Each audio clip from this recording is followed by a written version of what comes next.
When Shushu opened her eyes, everything around was white. She thought she was in a temple like the one she had once seen on TV. She felt like she had died again, and this was her second death. After that, she found herself in a strange place and did not understand why she was in the body of a child. This death seemed different somehow. A man came up to her and asked if she had finished looking around. He informed her that Shushu was a candidate for regression, and in order to return back, she needed to take on her true form. She had already lived 2 lives and had no memories of it. Shushu had black stars. Perhaps her death occurred under tragic circumstances. The main character's name is Shushu. Somehow she managed to live 2 lives. She used to have a different name and was a great gamer and streamer. Although she didn't show her face, her voice made her popular, and overall, she earned well and lived well. One day after finishing a stream, she had a heart attack and died.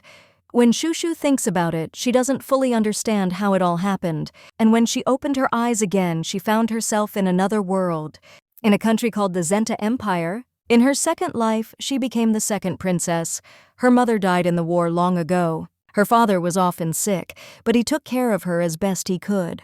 Shushu had a very sweet and beautiful sister, Latia. At first, she was happy to start all over again. Her sister, beautiful and kind, loved her very much. But Latia died suddenly of illness when she was only 3 years old. Soon after, a rebellion began, and even her weak, sickly father died. The throne was seized by Shushu's uncle, Berg Willow. He was a terrible man, once locked her in a cold room. He also assigned her a mentor who constantly beat her. If it weren't for Ninny who looked after her, the girl would have quickly given up and died. And then when Shushu was 16, Uncle Berg Willow died after a long illness, and she had to become an empress subject to a bunch of weaklings. She lived and died like a doll controlled by other people's hands. Just like her father, who died at the hands of the rebels. And then when Shushu opened her eyes again, she found herself in some strange place. When they reached the desired point, the girl noticed that there were already 4 more children there. She was genuinely surprised and did not understand why there were so many of them. All the children looked about the same age, but their features were slightly different.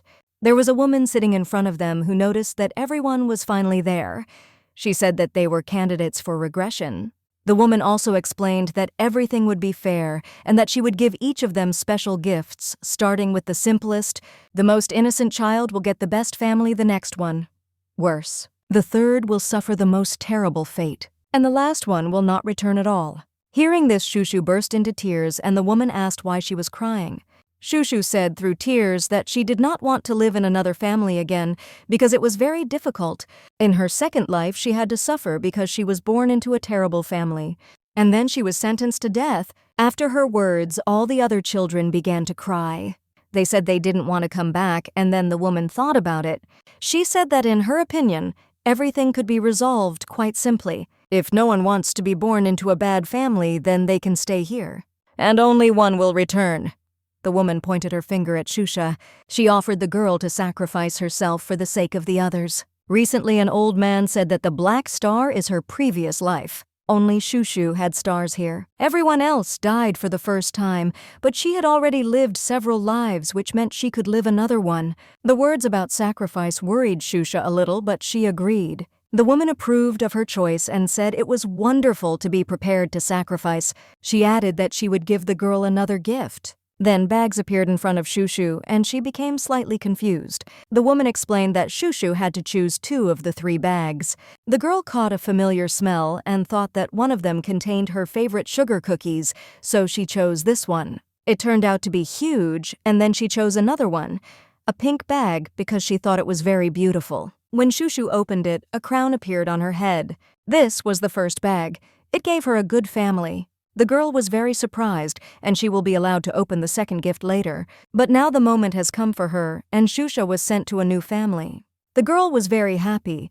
The maid was sure that she was smiling even when she was just next to her. The woman noted that of all the children, this child was truly a treasure. She seemed like she was from another world. The goddess wanted to meet a child who would be reborn well. It seemed to her that this girl could become her successor. Shushu was already falling asleep and did not hear the words of the goddess. After some time, she opened her eyes. A maid was sitting next to her and asking why the girl had vomited. Shushu felt sick. Everything seemed confusing, but the goddess assured her that she would have a good family. But it turned out that she had been deceived. She began to cry, not understanding why, upon awakening, she saw the Imperial family and her second life. The realization of the deception brought bitter tears to her eyes. The maid didn't know what to do or how to help. The girl received a notice. She needed to read the terms and conditions. But she understood that she could not live this life again. She simply could not believe that she was again in the very place where she had been an empress and a puppet. There are too many bad people here. Shushu didn't see anything good in this family, and that's why she cried. The maid, meanwhile, asked what it meant to be a princess. Deciding to console Shusha a little, she played with her. In her past life, she had a completely different face, and it surprised her. Gradually, she began to realize that she had now become her sister. She had pink hair and bright green eyes like fresh leaves. At first, she didn't understand, but her eyes and her sister's were different colors. She was the sweetest and cutest child in the whole world. Now she has been reborn and has become her sister. The goddess spoke to her about returning, and Shushu again found herself in the Imperial palace. This meant that she would not become a puppet like before. They named her Princess Shurfu, and the girl was surprised because she had the same name. In her second life, she was the timid younger sister with the same personality as before. No one knew that she streamed in the past. In reality, she was a quiet person. Nini was her nanny looking after the princess. The nanny noticed that the lady was looking into all the mirrors with curiosity. The girl became slightly embarrassed by this and showed that she wanted to say something. Her lips weren't moving the way she wanted them to, and she didn't understand what was happening. Unexpectedly, she managed to call the nanny by name, Tuchka. She tried to say that she needed her sister, but her voice came out uncertainly. The maid thought for a moment and said that she had no sister, although there used to be a princess named Latia. Shushu was surprised because it was her sister. The maid added that Latia died of Cerito disease 2 years ago. The disease took her and her name was exactly the same. But why she looked exactly like Latia remained unclear. Then the maid realized that she had let it slip in front of the princess. The goddess probably said that Shushu's soul came from another world, and perhaps this is true, meaning that the body can only survive if her soul is in it.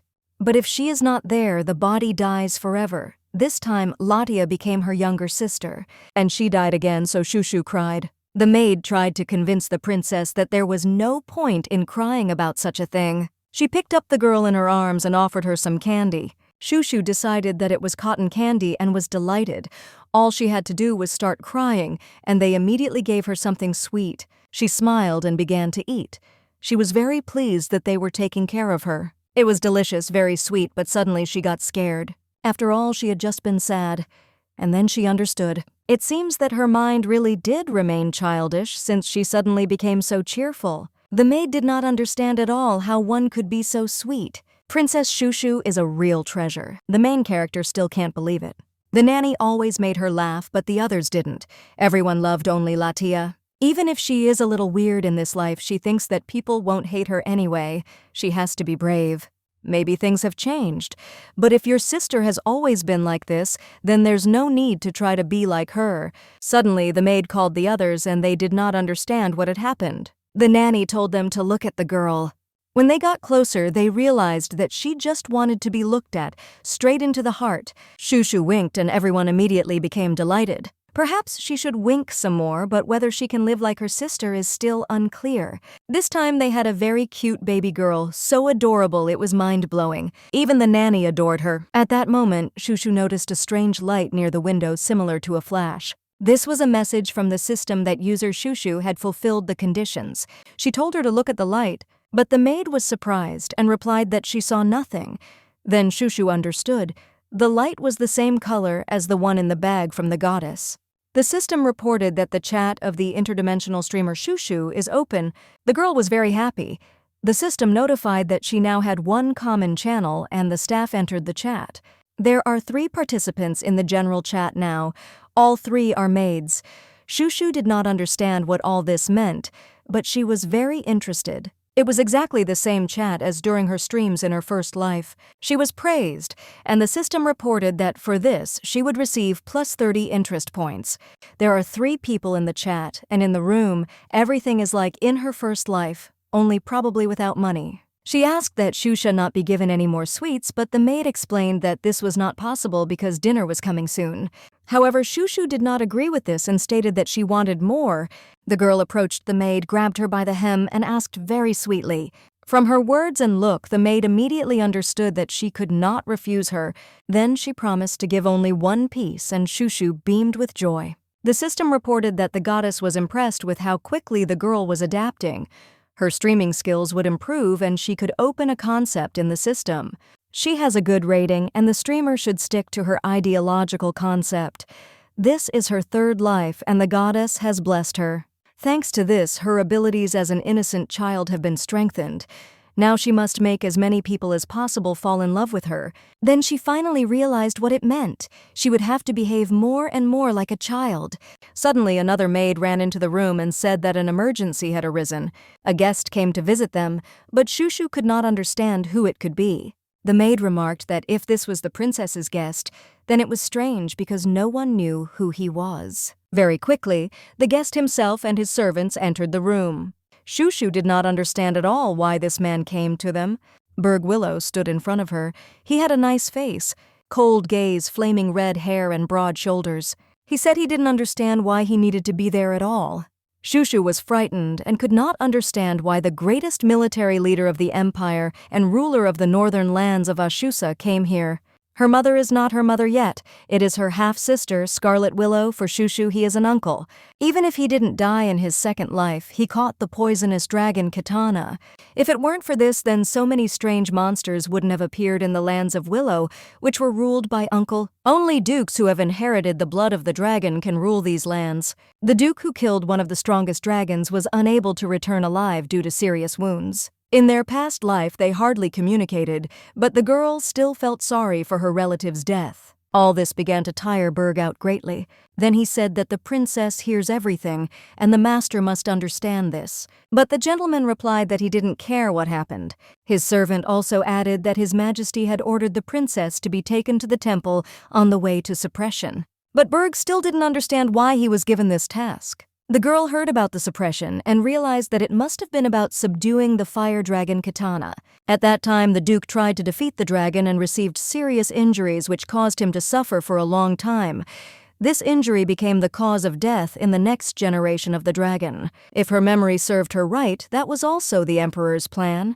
It was hard to believe that he didn't know about the Duke's plans to subdue the dragon. But suddenly she had a strong desire for cotton candy. Then she pulled herself together, realizing that now was not the time to think about it.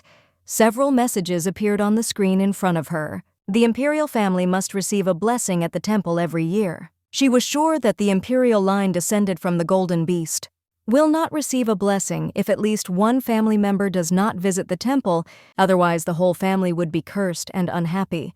This time she was supposed to go, but her uncle decided not to take her. The man did not understand why this was so.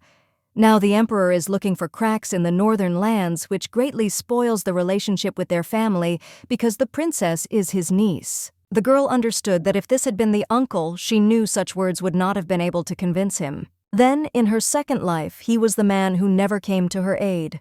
She even wrote him a letter asking, but he just ignored it. He was a terrible person. The maid turned to him and said that she would like to pass on something. She started talking, and the girl was worried that she would get hurt because of it. If the maid had suffered, the girl would have been ready to scratch out her uncle's eyes. However, he was not angry despite the maid's intervention, and in this, he differed from the Emperor who could mix everything up just to subjugate a person.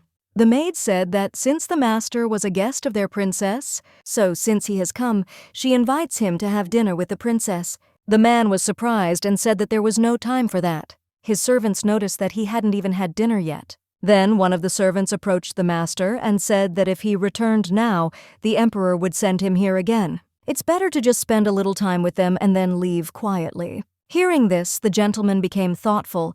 The girl thought that he seemed to have a bad relationship with the Emperor, so now she will dine with her uncle. The whole kingdom was divided into 3 main powers. The first is the Imperial family. The second is the Duke, who symbolizes each season. The third is the Wizard's Tower. Among them is Duke Willow, ruler of the North, Winter, and wild animals. He was a military leader and aristocrat who allied himself with the Imperial family, all types of precious ores from coal mines, magic metals, and many items obtained from the skins of animals. They were considered the values of a strong and independent party with which trade was conducted. But relations with the Imperial family were very bad. The current rulers killed the previous emperor and seized the throne. Her mother was the head of the family and, frankly, could have become an excellent warrior. But she married Shushu's father and handed over control to her half-brother, her maternal uncle. Mom died in the war where this uncle sent her, so there could not be a good relationship with Willow's family. Power over this land was passed down by the will of the emperor from generation to generation. If it were not for the support of the son, a new war could have started. Nini helped the princess eat. She was always happy when Shushu tried to eat on her own. The servants of the Duke of Berg, her uncle, were simply delighted, but Berg himself treated her coldly. He only looked at her with contempt. Shushu didn't understand what that look meant until the system reported that the attribute concept had been activated. When her uncle saw her smile, he did not understand at all why she was behaving like that. This was her only living relative. Although he never visited her in his second life and ignored her, Shushu cheerfully told him to watch her eat something delicious. After all, the maid almost never gave her candy. It seems she did not inherit their imperial blood. All the emperor's children were born with blonde hair. It was always like that. Neither Shushu nor Latia were blondes, but their older sister was a beauty. She was loved, but Shushu was not. At some point, Shushu thought that it would be nice if at least one person could love her. She had a nanny who truly loved her. She approached her uncle and asked if he loved her. Then Berg said he didn't even know what to answer to that. He didn't love her, but he didn't hate her either. He just didn't feel anything for her. Still, it was better than how he treated her in his second life. Shushu came closer to her uncle and asked him to hug her, but he didn't understand why he should do this. And then she asked again if he loved her. Then he asked why he had to repeat it again. The girl looked at him with sweet eyes and asked again if he loved her. He thought she was as stubborn and reckless as her sister. After this, one of the servants took Shusha in his arms and smiled. The system reported that a new person had been added to the chat, the same servant who had enjoyed holding the girl. She got 25 points of interest from him. Grand is the knight who was holding her in his arms now. Only Uncle was not in this chat. She was the only one who wasn't interested in her, and that made her especially sad. Shushu started crying and calling her nanny. The uncle did not understand at all why the servant was handing the girl over to him, and he said that the princess stopped crying in his arms. Shushu said that she wanted to please, and although she was ashamed, that was her plan. If the children do not decide to take her to the temple, then according to the rules, she will have to go there with the knights, no matter how afraid she is of their heavy armor and severity. In her second life, she avoided it at all costs because she knew how dangerous and unpleasant knights could be. It was better to go there alone than with them. The gentleman reminded that Willow's identity had never been officially introduced, which meant there was no reason for him to take her there. She had to prevent that. She had no right to interfere. She could help only once, when in another life the Duke was mortally wounded, and she fought with a dragon. It is sad to remember how he died. The country was already starting to rot from the inside. It needed someone like him. He was about to leave, but the girl remembered the nanny's words. "There is a lot of delicious cotton candy outside." Then the uncle turned around sharply and asked suspiciously what she had just said, as if he couldn't believe his ears. She repeated with complete confidence that she wanted to see Katana as if it were the most ordinary desire. But he had things to do, he had to go, and so he only looked at her, not daring to answer right away. Uncle still stopped, surprised, and asked again if he had heard correctly.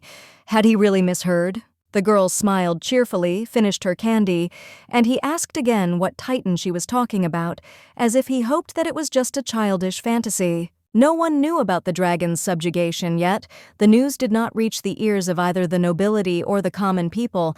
Everything remained a secret, hidden in the shadow of events and unknown forces. Even the emperor himself did not know yet. If this is so, then there is only one step left, to understand who now owns this power and how it will be used at the right moment. Then the uncle looked at the girl closely. He began to wonder if she had inherited the ancient blood of the Willow family, the one long thought lost. He asked her a strange question, wondering if she was a real prophet. Only then did he agree to enter a closed chat room where secret matters were discussed. Shushu was confused. She found it hard to believe that her uncle had actually decided to join. She didn't understand what prophecy he had tied all of this to. She had never encountered anything like this in her past life. No one had ever spoken to her about prophecies, and she had certainly never heard anyone call her a prophet. She wondered if he was referring to someone high up in the Imperial palace. Perhaps it was some dignitary she hadn't heard of yet. But Berg immediately rejected this idea. He said that it was impossible because we are talking about a fire dragon named a Taita, a creature that cannot be subdued. His servant asked in horror if he had just said it, and then quietly added a question: who dared to subjugate a Taita, and does anyone know about it? He noted to himself that no one but them should know about this incident. The secret should remain between them because any unnecessary word could cause unnecessary noise. The man carefully picked up the girl and, holding her closer, looked intently into her eyes as if trying to read in them at least the slightest explanation of what was happening. Shushu shrank in fear, not understanding why the master was doing this. Her heart began to beat faster because all this was unexpected and very frightening. Fear took over her completely, and tears rolled down her cheeks. She could not contain her emotions because she did not know what to expect next. Sobbing, she began to call for her nanny Nini and burst into loud cries, looking for at least some protection in this frightening situation for her. Nini rushed to the girl, not understanding what had happened, and Berg was puzzled by how light she was. He had never expected his niece to be so fragile. He thought that the princess was very tiny and remembered how his youngest son was much heavier. Then the servant added that he first held his son in his arms only at the age of 8. Turning her head, the girl suddenly noticed that she had dropped her favorite candy, and this only intensified her tears and grief from everything that had happened. The girl couldn't hold back her tears, and they flowed even more. All the food she was holding in her hands fell to the floor, and she only cried bitterly, feeling helpless. He carefully picked her up from the floor, stroking her head, and said in a calm tone that she shouldn't play with her food like that. His words were soft, but there was concern in them. He handed her a candy, hoping that it would at least cheer her up a little. He knew that small joys could lift her spirits and help her forget about her tears a little. Soon the girl met her uncle again. She felt that he would be there and that he would be able to support her in any difficult situations. She waited for his questions, knowing that he was worried. He asked politely, but with slight surprise, how the girl knew the name of the Atait. His gaze was attentive, and he tried to understand what was behind her words and what she might know. In the past, during one of the operations to subdue the fire dragon, the name of Ataita was associated with many countries. This was hidden from most, and perhaps many did not know the whole truth. The girl, after thinking for a while, said that she had also heard about the successful completion of the operation. The Emperor had used a very strict scheme, and this, in her opinion, played a key role in the success. She confidently added that she had heard that her uncle had already caught the dragon. It was her personal opinion, but she believed that her uncle would definitely cope with any task, no matter how difficult it was. Uncle did not understand who exactly Shushu was talking to. He was very puzzled by this, and he tried to understand what they were talking about. He could not imagine who could be her interlocutor at that moment. Shushu told him everything that had happened before, and now she was sure that her uncle would take her to the temple himself. Her words were full of confidence, and at that moment she felt that help was near. However, soon the uncle unfortunately received wounds in battle, which turned out to be fatal. All this happened due to some actions on the part of the Emperor which hastened his death.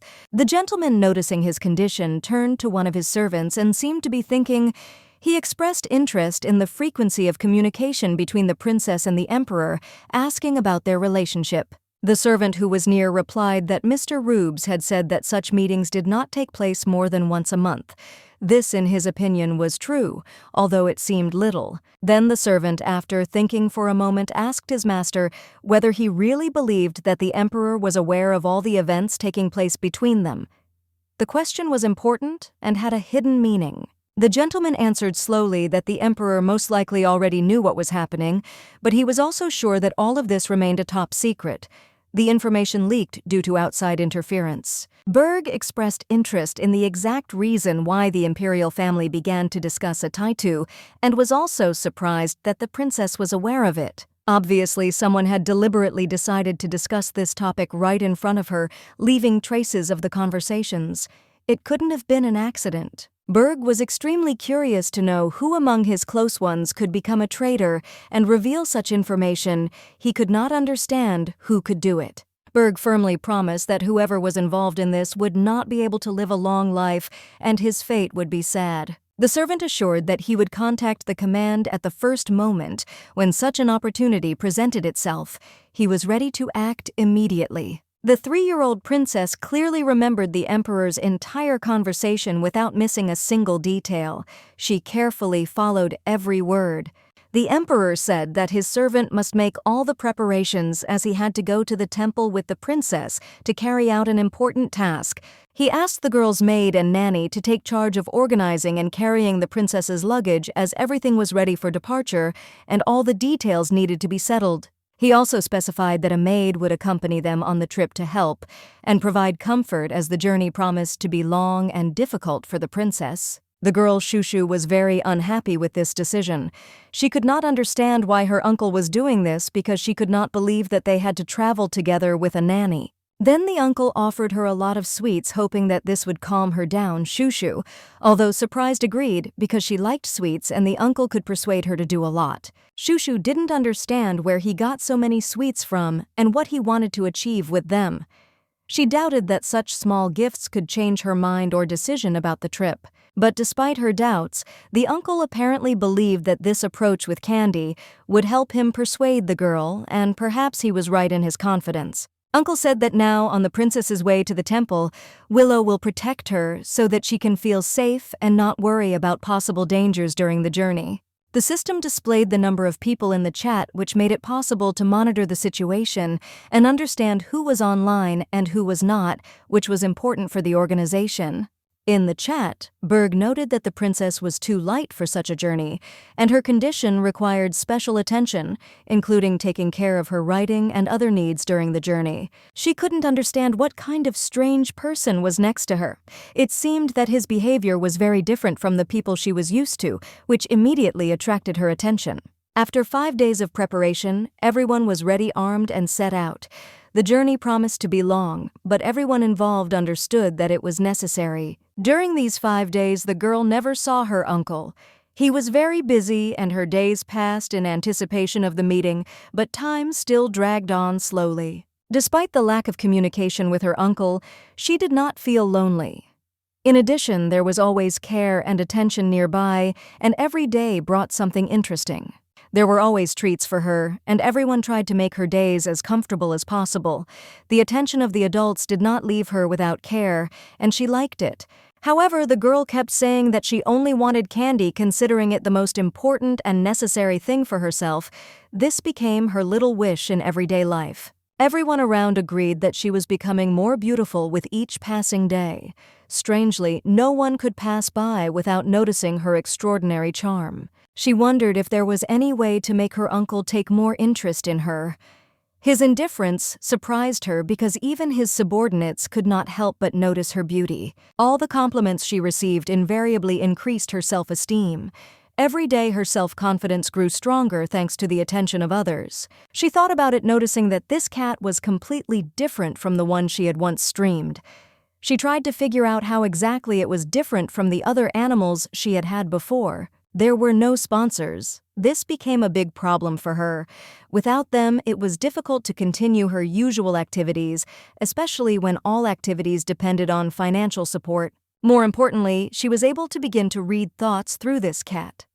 The feeling of entering another creature's world was amazing and a little scary at the same time. Despite all the difficulties, she still hadn't fully figured out her new abilities, but it was incredibly pleasant to realize that this creature really loved and trusted her. After this, the man turned to the princess and asked everyone to disperse.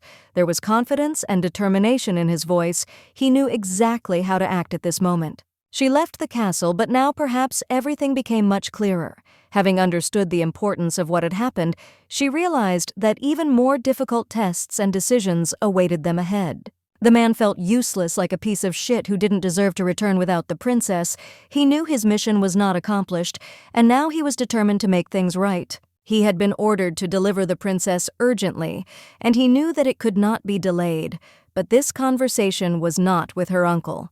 He knew that he had to act quickly and without unnecessary questions. The Emperor had clearly told him that he was not allowed to return without the princess. It was an order he could not ignore, and he knew that the consequences would be severe if he disobeyed. So he hurried on his way without losing a minute. The girl could not understand who this man was and what was really going on, but the feeling of anxiety did not leave her. This young man was a sorcerer, and he made a cake, saying that the princess should eat deliciously and with pleasure. He greeted her and brought her the cake. He explained that it was the most delicious cake, namely strawberry pie, which is a specialty of the nearby city of Denbo. He said that it was a real local delicacy. The services that accompanied the princess were surprised as this city was quite far away, and it was difficult to get there. The journey took about a day. The impressions were strong. They all thought that using magic for such purposes was something incredible, but at the same time, magic always fascinated. Could there be anything better for such a unique case? When the girl asked this sorcerer to hug her, she did not expect that this moment would be so special. The wish was sincere, and her face was shining with joy. However, the sorcerer was actually a woman. The girl was delighted, enjoying the cake and wondering at the same time how it all happened. It was a special moment. The girl, having heard about Even and her mysophobia, was now finally convinced that mysophobia is an obsessive fear of contamination and infection. She realized that such a fear really exists. It seems that this window of the thought system appears at the moment when a person stares at it, not realizing that his attention has already been attracted by something unusual. The sorceress believed that the princess truly liked the food and would appreciate it, because it was so important for her to please those she respected and loved. The girl, with a bright smile, happily said that she really liked what she tried. It was a sincere confession full of satisfaction and gratitude. She added that Ivana was a wonderful woman, but the sorceress, observing her life among such people, noted that it was not always easy to be in their company. Somehow, by chance, the strawberry fell out of the girl's hands, but the uncle, arriving in time, caught it, saving it from being lost. This was the moment when everything could have ended. Not so well. The girl was very happy that he managed to catch her because there was so much warmth in that moment, and most importantly, she did not lose the tasty berry. She felt safe. The uncle, a little tired, said that after 5 days they were very tired, but despite this, she managed to convince his subjects to help them. It was quite an achievement. The sorceress, watching what was happening, noted how nice this gentleman looked next to the princess, how their interaction, despite all the difficulties, was harmonious and warm. Well, he just picked her up and walked on. There was nothing special about his actions, but everyone saw how much he cared for her. It was obvious to everyone. But he couldn't understand why all the servants were looking at him so attentively and intently. His gaze was uncomprehending because it seemed to him that nothing unusual was happening. After some time, he finally decided to ask what was going on and why such an unusual atmosphere surrounded him. He could no longer stand this silence and mysterious looks. They said they were taking a short break, and everyone needed some rest to recuperate before the next action. The time off was needed and long awaited. He glanced at the princess and, smiling softly, took her cake in his hands, realizing that she had been waiting for this moment. Everything that was happening reminded him of something important. He informed her that unfortunately she would have to eat a little in a place that was not quite suitable for it, but there was no choice. She had to accept the situation as it was. The girl did not object and calmly ate everything that was offered to her. She was not used to whims, and this did not cause her any inconvenience, even if the conditions were not ideal. Berg wanted to say something else, perhaps make a remark, but the girl, as if sensing this, asked him to hug her. There was a sincere request in her eyes. But the gentleman, despite her request, said that he would simply sit next to her. The girl immediately objected, insisting that he hug her anyway. Her desire was irrevocable. The servants could not understand how one could remain so reserved and indifferent in such a situation. They whispered quietly among themselves, calling the master cold-blooded, unable to hide their surprise. The girl, thinking about this, also came to the conclusion that she really did feel good now. She felt that despite all these difficulties, this was a moment of peace and comfort. The Duke, realizing the importance of the next stage, provided a new carriage and carefully prepared delicious food for everyone so that the journey could continue in more comfortable conditions. The wizards also provided assistance to anyone who suffered from motion sickness, using their skills to make the journey less difficult and provide at least a minimum of peace and comfort. In another life, she was almost never given food, especially when she went with the knights on long and difficult routes, and this situation always remained in her memory as a difficult test. The nanny was always her protector. She tried to solve any problems that might arise. The girl felt safe knowing that there was someone reliable nearby. The Duke was a man unlike the Imperial family who could be talked to. He was closer to the people, unlike the arrogant authorities who were always cold. In the future, she hoped that everything would remain the same. However, her uncle was not in the chat, which made her think he entered abruptly and immediately left, without giving an explanation for his actions. She began to think that maybe his interest in her had waned. Maybe she had done something wrong. Anxiety crept into her soul, but she still hoped that it was just her harassment. But soon he gave her a candy, and the girl was very happy. She did not even expect such a turn of events, but sweets always lifted the mood and brought joy. Berg noticed that he had given her something sweet and grinned. He knew how it affected the girl because her joy was immediately visible. It was a simple but warm expression of concern. Now he had to count how much food she had eaten. It was an unexpected question, and the girl did not understand why he suddenly became interested in the expenses associated with her sweet treat. However, the candy was so delicious that it was probably worth listening to him at least once. Although the girl was not used to such questions, she still decided to give in to curiosity. The gentleman asked if she was interested in the book the Emperor had given her. It was an unexpected question, but the girl had already gotten used to his manner of communication and decided to think a little before answering. The servant noticed her interest and promised to show her the book that was now in her possession. Using magic, he demonstrated it, which only added to the mystery of the moment. The girl thought about it, figuring out that this book was indeed a personalized one.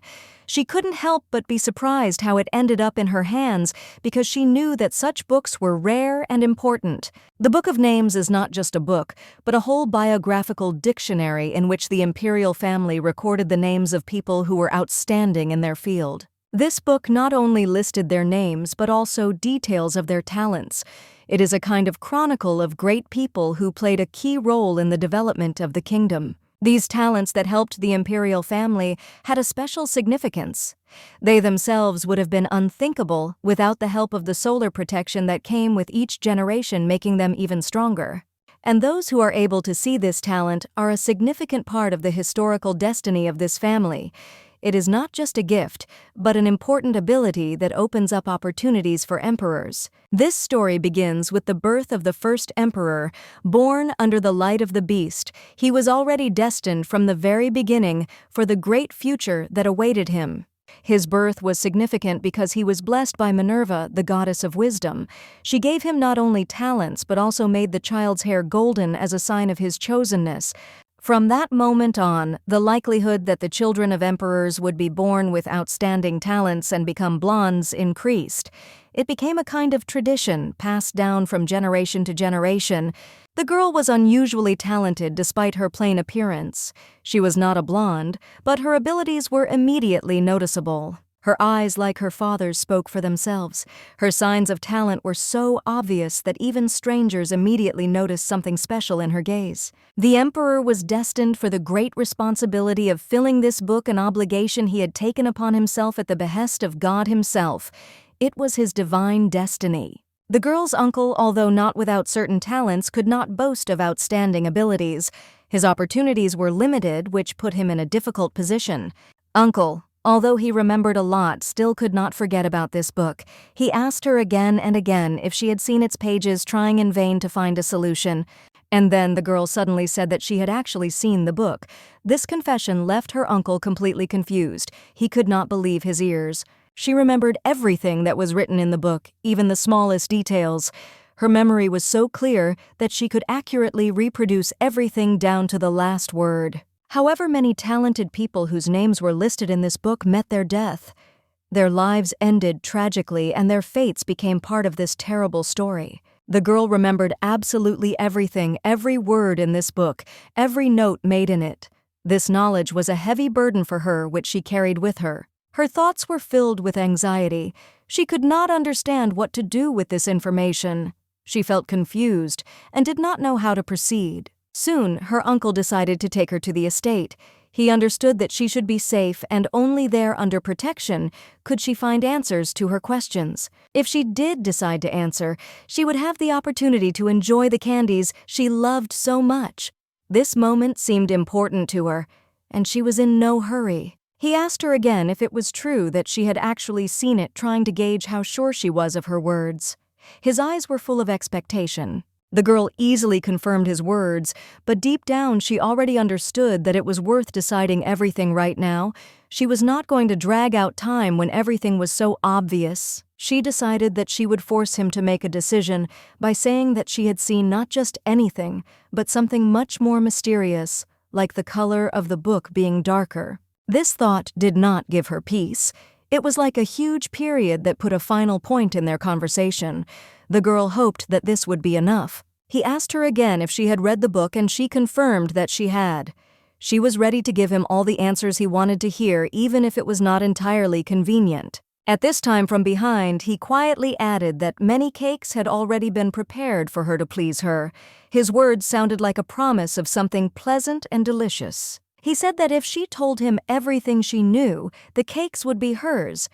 It was tempting, but the girl was focused on the important part of the conversation. He didn't have high hopes for her answers, but he still needed at least the smallest information. Every word was important to understand what to do next. The secret of conquering the Ateta was already beginning to leak out, and he knew he had to act quickly. Time was against him, and every move he made was worth its weight in gold. He explained that he was going to show her pictures of people, and asked the girl to tell him if she recognized anyone. It was his way of helping her remember people she knew. The girl thought that if she told him, then perhaps he would fulfill her request and take her somewhere. This was her condition for continuing the conversation. She had long dreamed of living among people who loved and appreciated her. In her heart was the desire to find a place where she would be welcomed with joy. She promised that she would tell him if she remembered anyone.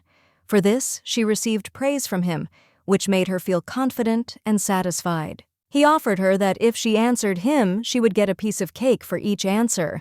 The girl agreed because the offer seemed tempting to her. He added that he wasn't sure he would have enough cakes, but if she answered more than 100 times, he would give her a special coupon as a bonus. She realized that for every coupon she received, she could exchange it for a cake. The more coupons she collected, the more cakes she would receive from him. The girl agreed because cakes were her weakness. She loved them with all her heart, and the prospect of trying something delicious immediately attracted her attention. The servant possessing magical powers began to show her images of many people.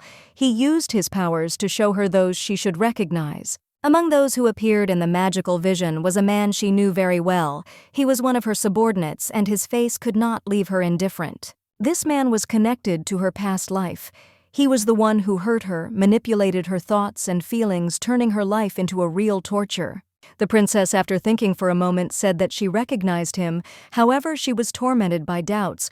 What if no one believed her, if her words were empty and no one supported her? The girl, feeling confidence creep into her voice, added that she had seen him before when no one believed him.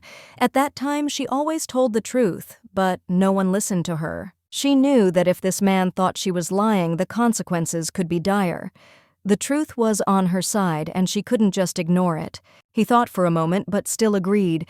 He said that he was ready to continue, that he saw no reason for doubt, and that he was ready to help her in this matter. He savored the first cake for a long time, enjoying every bite. He could take his time because at that moment he didn't have to think about other worries. The girl was delighted, her face lit up with joy, and she began to eat with pleasure. Her little hands deftly grabbed the cakes that were in front of her. Meanwhile, the servant continued his work, preparing the people so that they could appear before the princess. He was busy and focused, understanding the importance of his mission. Over time, the girl had so many cakes that her uncle probably thought she could be useful in some way. He was thinking about how her further actions could help. It all seemed so strange and unusual that the girl felt uneasy. She could not understand what exactly was happening and what awaited her next in this unfamiliar world. Uncle said that if he brought her along with him, he did not understand what she would have to do there. There was some uncertainty in his words, and he did not know what to expect. But the servant noticed that Berg seemed to be saying he would take her, despite the uncertainty of the situation. It was a little odd, but he didn't dwell on it. The servant also noted that perhaps all of this was happening because the prediction they had received had been completely wrong. This added even more confusion to the situation. But in the end, there was nothing left but empty expectations. All attempts to change anything were useless, and the girl began to lose interest in what was happening around her. Then the gentleman said that he did not know whether it was worth continuing this conversation, but perhaps it would be better to end everything here. His words sounded like a certain point in this strange case. After a while, the maid carefully picked up the girl in her arms, gently telling her to pay attention to the other man. It wasn't that scary, she had to stay calm. The girl thought for a moment, but then clarified that if she answered, she would have to wait a little longer. She noted that there were already too many cakes, and it was unlikely that they would have time to eat them all. However, the girl still could not resist, and mentioned that her uncle, despite all his strictness, had such an evil look that the Duke quickly fell silent upon hearing her words. The man immediately apologized, explaining that it was a really important conversation. He acknowledged that his behavior might have seemed rude, but the situation required special attention. The uncle, watching the proceedings closely, added that if the girl told him anything else important, it would be very useful to him. He explained that this information was vital to him. The girl nodded understandingly, agreeing with his words. The servant, seeing her reaction, thanked the princess, and then a soft, sincere smile appeared on his face as gratitude for her help. At that moment, she was shown an older man and asked if she knew him. She looked at his face, trying to remember if she had ever met this man before. The girl immediately felt that this man was extremely dangerous. There was a shadow of something dark in his presence, and she could not be mistaken in her feeling. Of all the people working on his side, he was the most feared, although he had an undeniable talent for intrigue and manipulation, able to work with the most insidious plans. This man was responsible for the death of many innocent souls. His hands were covered in the blood of those who did not have time to run away or hide from him. He spared no one. The girl, looking at him, declared that she knew him well. She could not forget his face, even though it was covered with a mask of cold ruthlessness. The servant, raising his eyebrows in bewilderment, asked whether she had ever actually met him in person, since his face was not known to everyone in the area. The girl confirmed her words, adding that despite his cruelty, he is really good when he does his job, but in his soul, he remains a bad person. She advised him to be fired as quickly as possible, but her uncle, not wanting to discuss the subject any further, said that he had had enough of it and did not want to hear about it again. Although she was the child of his older sister, her uncle did not have high hopes for her, believing that she was still too young to truly understand complex adult issues. She had known the Imperial family for a long time, and at that moment when she said this, she did not even think about it. These words burst out by themselves without any ulterior motive. The Duke, getting angry, exclaimed that he had simply asked who the traitor was, nothing more and nothing less. He had not expected such tension in the answer. The girl burst into tears and said bitterly that she didn't know who this man was. He was just very scary and evil, that's all she knew. Her uncle, not being the nicest person, either assured her that he would not frighten her. He had no intention of causing her pain or fear. The girl began to cry again, saying that she did not know. In response, the servant asked the master's forgiveness for his impudence, but noted that he had asked the first question. He still thought that it was enough for him to know the name, but strangely enough it was the princess who spoke first, mentioning something important about the conspiracy. Without this ability, it is impossible to understand who the traitor is or whether he exists at all. It is the same force that affects everyone but hidden in a certain form. The gentleman said that he now understood everything, and the prophet confirmed his words. This is important because without this connection, the force becomes invulnerable to ordinary perception and struggle. This rare ability is passed down through Willow's blood, a part of her that only a few possess. It is unique, and those who carry it often find themselves connected to great events. They are able to look into the future, predict events, but there is a special condition for this. This force must have a pair harmony with another force is necessary for it to act. The knight must be by the prophet's side, protecting him from all dangers. He plays a key role in maintaining balance and supporting the prophet when his power gets out of control. Prophets may exist today, but finding them is not an easy task. The power of prophecy is relevant and important, although it is extremely rare in modern reality. The last prophet was known about 200 years ago, and his power influenced many events of that time. His fate left an indelible mark on history. Knights who are charged with protecting the prophets are born with special powers. Their strength stands out from the rest, and they become key figures in any major conflict or events. However, if such knights cannot find the prophet, they will not be able to cope with the limitless power that will destroy them. They may lose their minds and lose control of themselves. If they fail to do this, their death will be inevitable, as they will not be able to bear such a burden, and all their power will turn against them, leading to their death. Berg was flooded with unpleasant memories of his sister. The thoughts kept coming back, and he couldn't get rid of them. Memories of her smile, her laughter, her voice. The servant approached the master, taking a step forward. He said that there had been a moment of misunderstanding, which could have been insignificant, but in this situation, it turned out to be important. If the princess did indeed have prophetic powers, it meant that everything that was happening could have been part of her predictions, and this created doubts about his actions. The girl, seeing that the situation was not so simple, began to cry. She did not understand what was happening, and the gentleman calmly said that all this was not yet confirmed and more time was needed.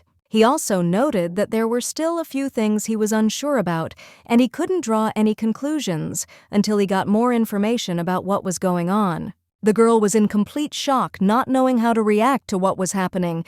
The servant tried to intervene, warning the Duke that he should not be so strict and harsh with the girl. At this point, one of the other servants intervened and said that he understood how the master felt, but the princess was not responsible for what was happening and should not suffer because of it. The other servants also thought that the girl was in fact still too young. They couldn't imagine thinking any other way. This was her life, and it couldn't be any other way. However, after 5 days, they came to the unanimous conclusion that she really was a child. It was a fact that was impossible not to believe. Her age spoke for itself. The Duke became very angry at this. He could not understand how everyone could come to such conclusions. He said that they all seemed to have gone mad. They claimed that the girl cried too often, and did so with such bitterness that she could not be anything other than a child. The tears, in their opinion, were proof of her innocence. The system displayed a list of chat participants. There were 22 of them. They were all connected and watching what was happening. The atmosphere in the chat was tense and awaiting confirmation. All 22 people were sure that the princess was not to blame for what happened. Each of them believed that she could not be the cause of all these events, that something else influenced her. The system showed that she had already gained a lot of interest points. The girl was delighted that she was supported. This gave her confidence in her actions and decisions. She was sure that these points of interest were a direct sign that she was supported. It meant that her point of view was correct, and she was not alone in her experiences. This made her cry, and everyone found this moment very touching. Her tears were sincere, full of emotion, but it was not just like that. Everything around her was alien to her. In her past life, only her nanny, loyal and caring, always stood by her side, despite all the sorrows. For her, it was always natural, and she did not leave the girl in difficult moments. Now she cries not just from fear or pain, but from the knowledge that there are people ready to support her. It gave her mixed feelings, but at the same time, it was comforting. Apparently, everything that happened was the result of a misunderstanding. The discrepancy between what she expected and reality was the cause of all this worry and anxiety. Otherwise, if she had not found the truth, she would have used magic to clarify the situation and remove any doubts. It was her way of finding solutions to difficult issues. However, another mage intervened and stated that if magic was used so often, its power would begin to weaken.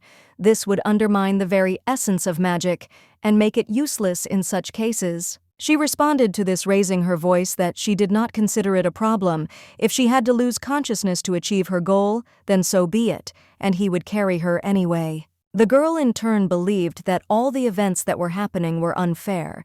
Everything around her seemed not as it should be, and a feeling of deep disagreement reigned in her soul. Soon after, her face became swollen from crying for so long, she couldn't stop. She was so overwhelmed with emotion that her eyes hurt. The maid, seeing her condition, tried to console the girl, offering her cakes, hoping to at least slightly raise her mood and distract her from sad thoughts. When she tried to use magic, it caused even to faint, and the truth came out on its own. Even magic couldn't ease her condition at that moment. Unfortunately, this person turned out to be bad, and the girl could not understand how it happened that such a person was next to her. The relationship with him left much to be desired. Remembering her past life, the girl understood that he had never been kind to her, and that was why she felt hostility towards him, not expecting that anything could change. Everyone who was nearby continued to support the princess, confident that the Duke should ask for forgiveness for his actions and show at least minimal regret. After a while, she noticed her uncle approaching her and felt his footsteps getting closer. This caused her to feel strangely agitated and confused about what was happening. She couldn't figure out what was happening and didn't understand what exactly he was going to do. It was all unexpected and frightening to her. She was sure it was related to the wound the Duke had received while fighting the dragon, but his behavior seemed strange and unpredictable. She really wanted this day to be special, so she tried her best to help him to make everything go as well as possible. She was determined to have only a positive outcome. She had something important she wanted to say, so she said loudly that she was afraid of the Duke, hoping that this would make him understand her anxiety and serve as a warning. She was incredibly scared when she remembered what his face looked like at that moment. This memory invariably made her feel uneasy and anxious. The servant approached the Duke and pointed out that if he continued to look like that, the princess would become even more afraid of him. He tried to warn him, thinking that this could make the situation worse. His presence was so powerful that it seemed as if he was literally looming over her. It seemed threatening, but the Duke believed that he had done nothing to cause such fears. He just noted to himself that he should think about his actions towards the princess. He understood that his behavior affected her perception, and he wanted to change that. The uncle was very surprised because his children were not at all like her. This made him think about how different they all are and how each of them perceives the world around them. The girl was disappointed that the situation had turned out this way. This led to him deciding that he needed to be less strict and try to understand her feelings in order to support her. The Duke gave the girl a fig which was surprisingly fresh and ripe.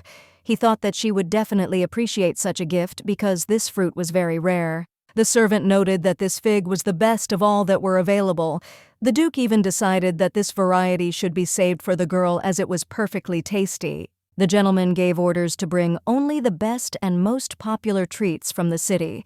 He wanted all the treats that would appear before the girl to be of the highest quality. The treat did look delicious, and she thoughtfully wondered if it was some kind of special cake.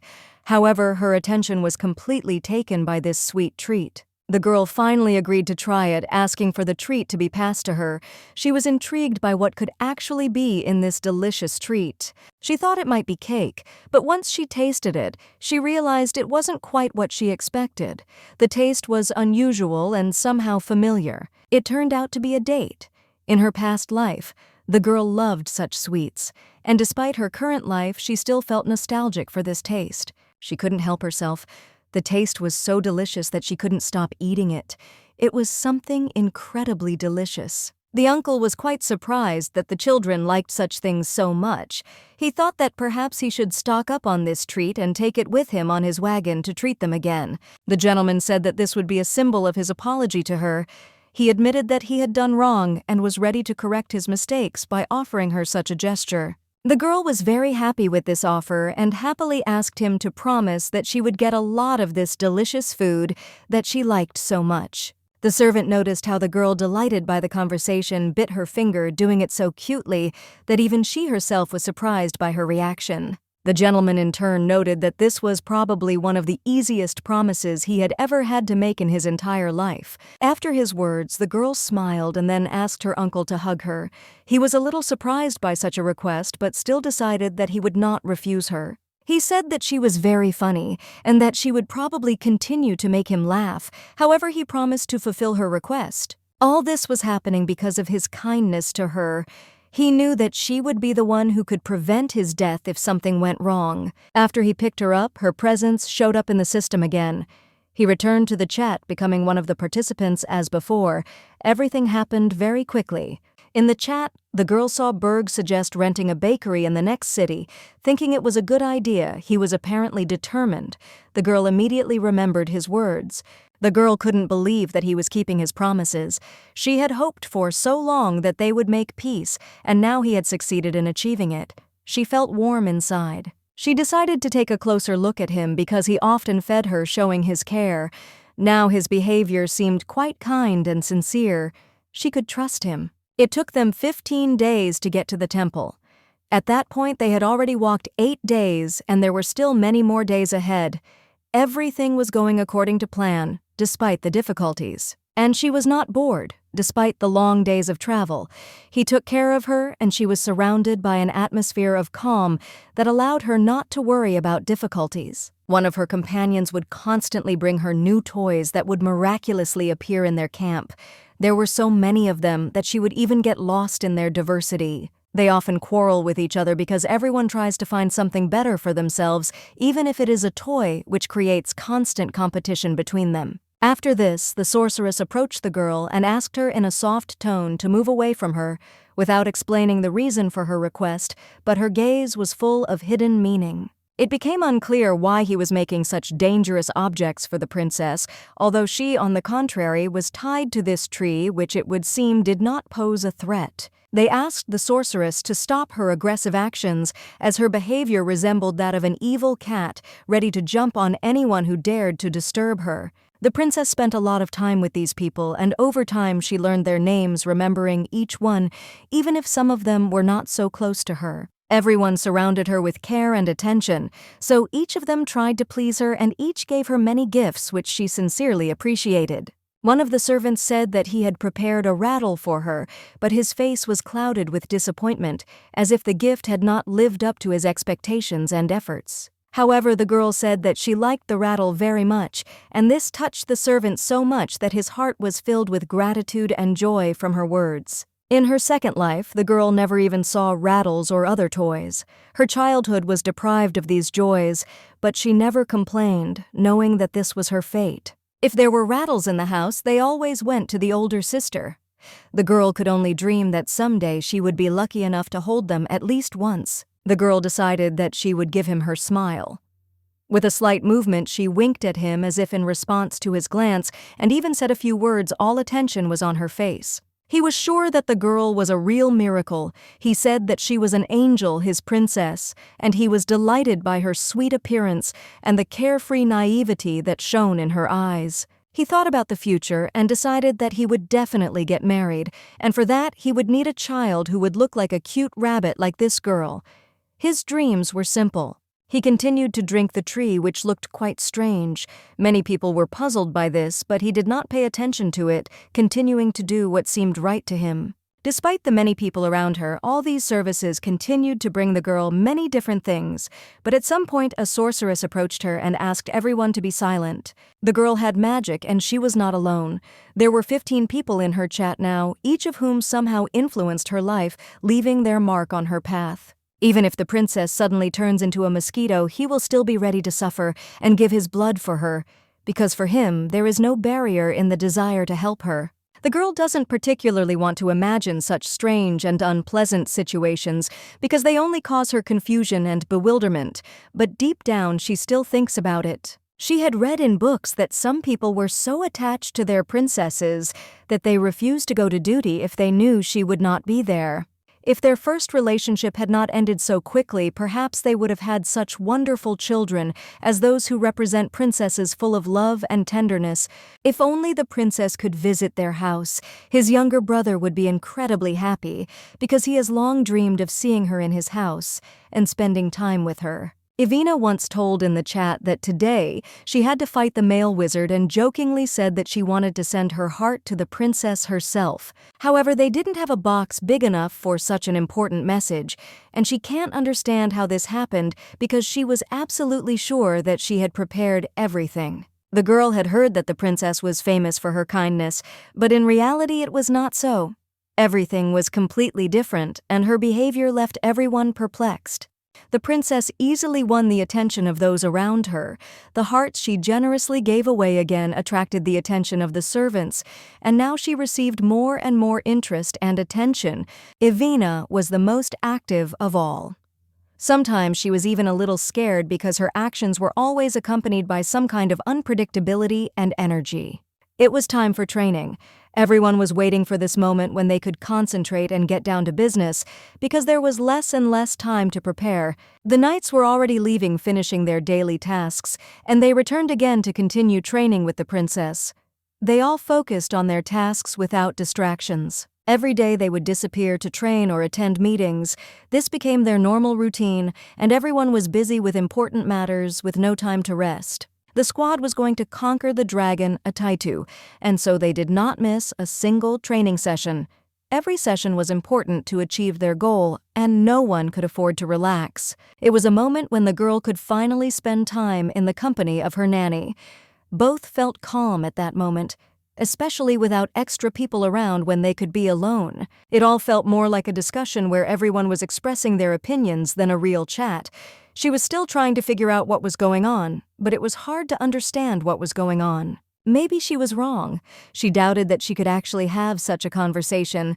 It all seemed strange, but she was curious if she could somehow interact with them. The girl, like many others, had a desire to do something useful, to share something important. She would gladly give them something valuable, but she did not know how and what exactly to offer. And then she received a notification that pleasantly surprised her. She had been promoted. This event did not go unnoticed and made her feel a little more important in this world. She couldn't even imagine that this was possible, because before, when she was doing her streams, there were only ordinary silver and gold buttons, and there was nothing unusual about it. But this rank was very special. Perhaps it was connected to some fictional world in which she had never managed to figure out what exactly this status meant. She realized that she was short of sugar, and this became a kind of signal for her that she needed to have a snack on something sweet. A handle of candy was at hand, and she began to eat it with pleasure. The girl told her nanny that she wanted more candy. The nanny replied that she could only give her one before the meal because she couldn't eat more before the main meal. After that, the girl received a reward for leveling up. But then suddenly everyone felt an unimaginable explosion that literally shook them with its powerful impact. The whole room was filled with fear as the candy slipped from the princess's hands, as if the very atmosphere was tense and foreshadowed something terrible. The girl immediately recognized that these were the sounds of monsters. She was already accustomed to such sounds and intuitively understood that a great danger was about to begin. The service that needed to be performed was associated with a serious threat. There was an infected werewolf in the castle that needed to be quickly neutralized. An urgent order was given to prepare arrows in order to deal with this dangerous creature, which could pose a great threat as quickly as possible. The girl's uncle dealt with this monster, showing excellent skills and determination. He confidently approached the werewolf and immediately began to act. Uncle took control of the situation, approached the creature, and pulled out its heart. It was quick and without any problems, as if everything had been planned in advance. The girl was frightened by what was happening, but the nanny calmed her down, explaining that knights and wizards always fight such monsters to protect the world and people. A princess shouldn't feel afraid, but the girl looked really scared. She kept crying, which was evident in her facial expression and behavior. They tried to convey to the girl that they were completely safe, but she could not calm down. Whether she understood this at that moment remains a question. They reminded the princess that she would have to thank everyone who had supported her. This reminder was important, especially for a girl in such an alarming situation. In fact, the girl is not afraid of monsters because she has already lived through 2 lives.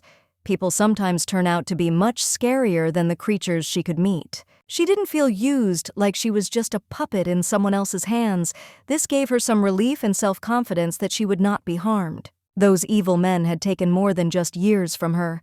She had suffered losses, but hope for a better life was on the horizon, albeit in unexpected ways. However, the girl had not yet realized what kind of luck she was really looking for. For now, her soul was too restless to understand what she really needed. As the monster came too close, the girl felt a sharp fear. This feeling engulfed her, making her heart beat faster in terror. The monster grabbed the carriage and its huge hands were almost inside. It was so close that its presence filled the space with an ominous feeling. The girl's nanny Shushu tried to protect her from danger in every possible way. She understood that the situation was critical and did everything to protect her little charge. A few seconds later, Shushu's uncle Berg Willow appeared in the carriage. He quickly grabbed the girl in his arms and hugged her. Shushu felt relieved because he was her salvation. At this point, the girl began calling for her nanny, her voice trembling with fear.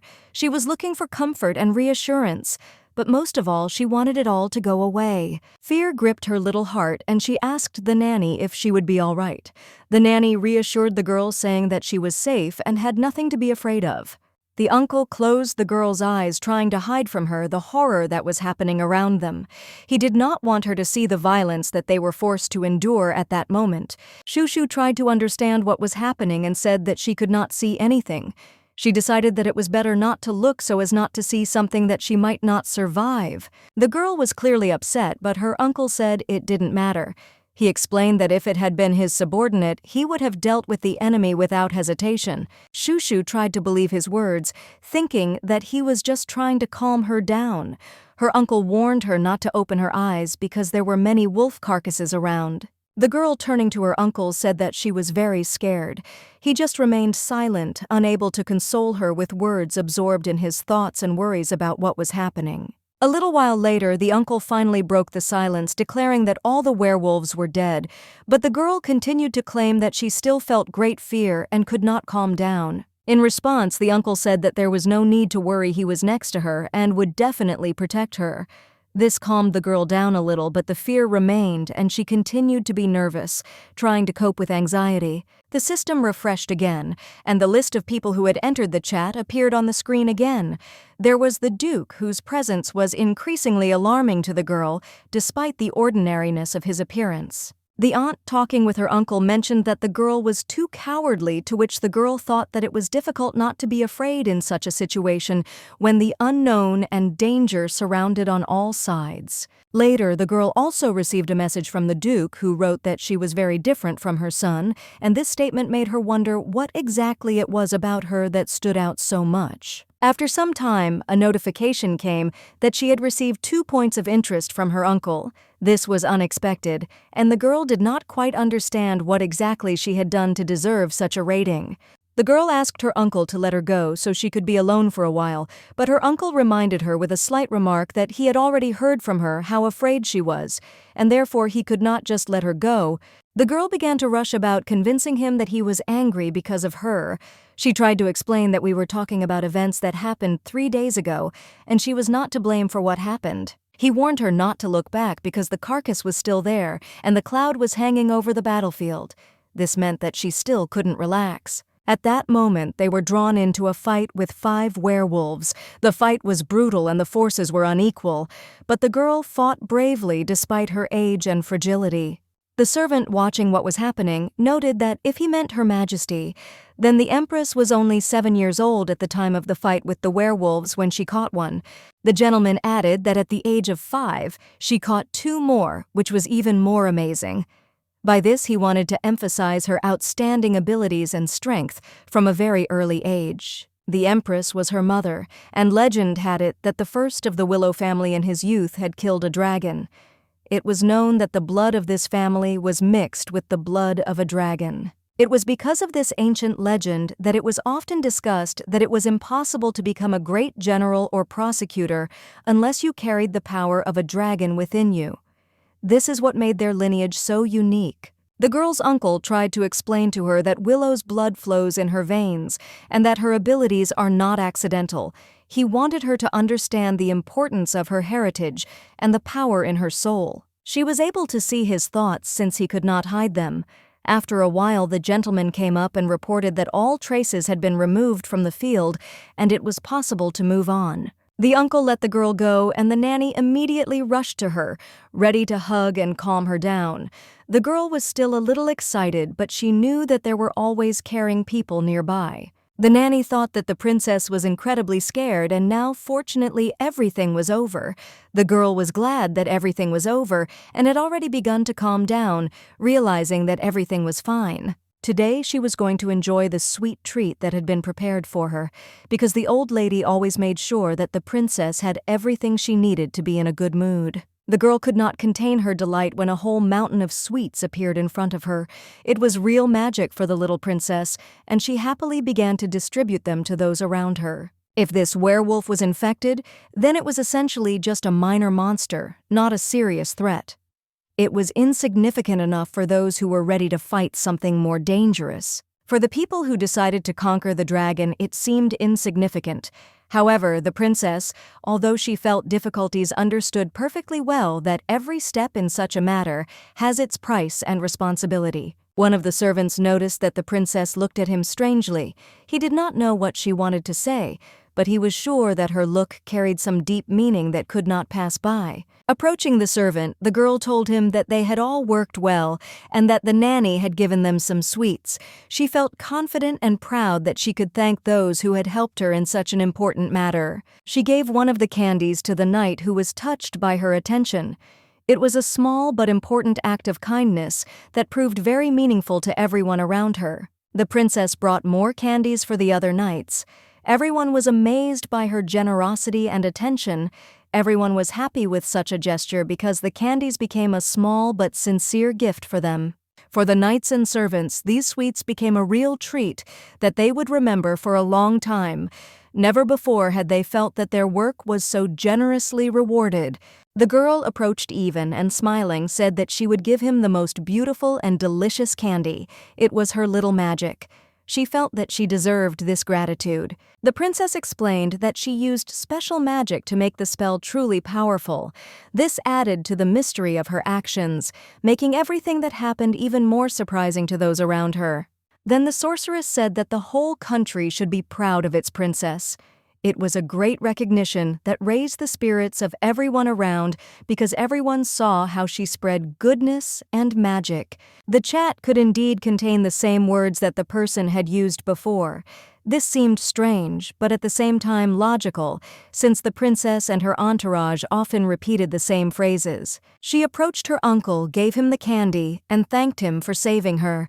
It was a sincere confession of her gratitude, because her uncle was always there and helped her in difficult moments. The uncle noticed that the girl was holding her favorite candy in her hands, and said with a smile that he knew her preferences well. The girl confirmed that this was indeed the case, and that she could not be mistaken. But the uncle was ready to help and save, so the girl did not object. She was ready to give him her favorite candy because it was important for her that the uncle was nearby. Uncle smiled back and said that gratitude had always been a part of Willow's family, and it showed even in small things like that moment with the candy. He carefully took the candy from her hands, and the girl, looking at him, asked again if he wanted to take it with him. She could not help but feel excited at that moment. She thought that perhaps her uncle had not only accepted her gift, but was going to take it with him. She wanted that to be the case because she enjoyed his company. She hoped that this was so because she would very much like to spend as much time as possible with these people who had become important and dear to her. Smiling, the girl said that she really wanted to be part of Willow's family, and she would also like to live among people who she truly liked and understood. She approached her uncle and, looking at him with childish hope, asked him to pick her up in his arms so that she could feel safe and close to those she loved. But then her gaze was drawn to something strange behind her. It was a wolfhound, which seemed to be something unusual and very impressive. The girl guessed that it could be the king of the werewolves himself. She felt that there was something threatening next to him, like a huge and scary monster that was ready to attack. But to her surprise, the wolfhound was holding in his mouth not something scary, but something completely different, which caused the girl's surprise and curiosity. In its mouth, she noticed a small, cute creature that looked completely defenseless, and this made her feel a strange tenderness towards this creature. The girl, without thinking, asked for the creature to be released. She felt how the little mortals who held it could not understand how harmless it was. Then the girl finally realized that in front of her was not just a strange creature, but a desert fox. Her view of the world suddenly changed, and she felt something important in this moment. If this is indeed a desert fox, then it is incredibly lucky because these creatures are rarely encountered by people and certainly do not just show up, especially in such places. The fox was completely white, which looked especially strange. Such an animal should not be here, and it is unclear how it ended up in these parts at all. But the girl thought that maybe the fox had been living in this place for a long time, hiding from people and simply never showing itself to anyone until this moment. When the girl asked her uncle what kind of creature it was, the fox immediately became angry and seemed to be mentally indignant at how she dared to ask such a question. The uncle did not understand what all this was about and thought that the girl was perhaps talking about the barking sound they had recently heard, which resembled a dog's. He admitted that he did not understand at all what she meant, and then the girl realized that it seemed that she was the only one who heard the fox's voice. Then the uncle decided that it was possible to at least try to logically guess where the fox came from and why it was behaving so unusually. This required reflection. The girl was shocked when her uncle started talking about this. She didn't understand what he meant at all and felt a little lost. The servant asked the master whether it was worth recording this strange incident in the journal. He nodded, slightly agreeing with her suggestion. The wolfhound had an object hidden in his mouth wrapped in a strange scarlet cloth, and it seemed he was guarding it as if it were something very important and personal. When they finally got the find, it turned out to be a living creature. At first, they thought it was an animal, but then they realized it was sacred. The girl remembered that moment forever, because at that second, she realized that she was holding in front of her not just an animal, but a sacred creature. He and the knights watched as the soldiers carefully cleared the area, removing the mutilated corpse of a werewolf infected with dark magic that spread fear and corruption. A sacred animal is a special creature, a symbol of faith and devotion, which people worshipped, considering it a messenger of divine power and a bearer of light. It is precisely such creatures that are capable of driving out evil, cleansing the earth of filth, but the cute fox seemed too ordinary, not like the famous sacred animals. And so the uncle, frowning, asked again whether the servant had made a mistake in his words, because such a mistake could have led to unacceptable consequences. The servant firmly confirmed that he was confident in his words, adding that the information received was verified and confirmed by reliable sources. Another servant standing nearby also stated that he saw and heard everything himself,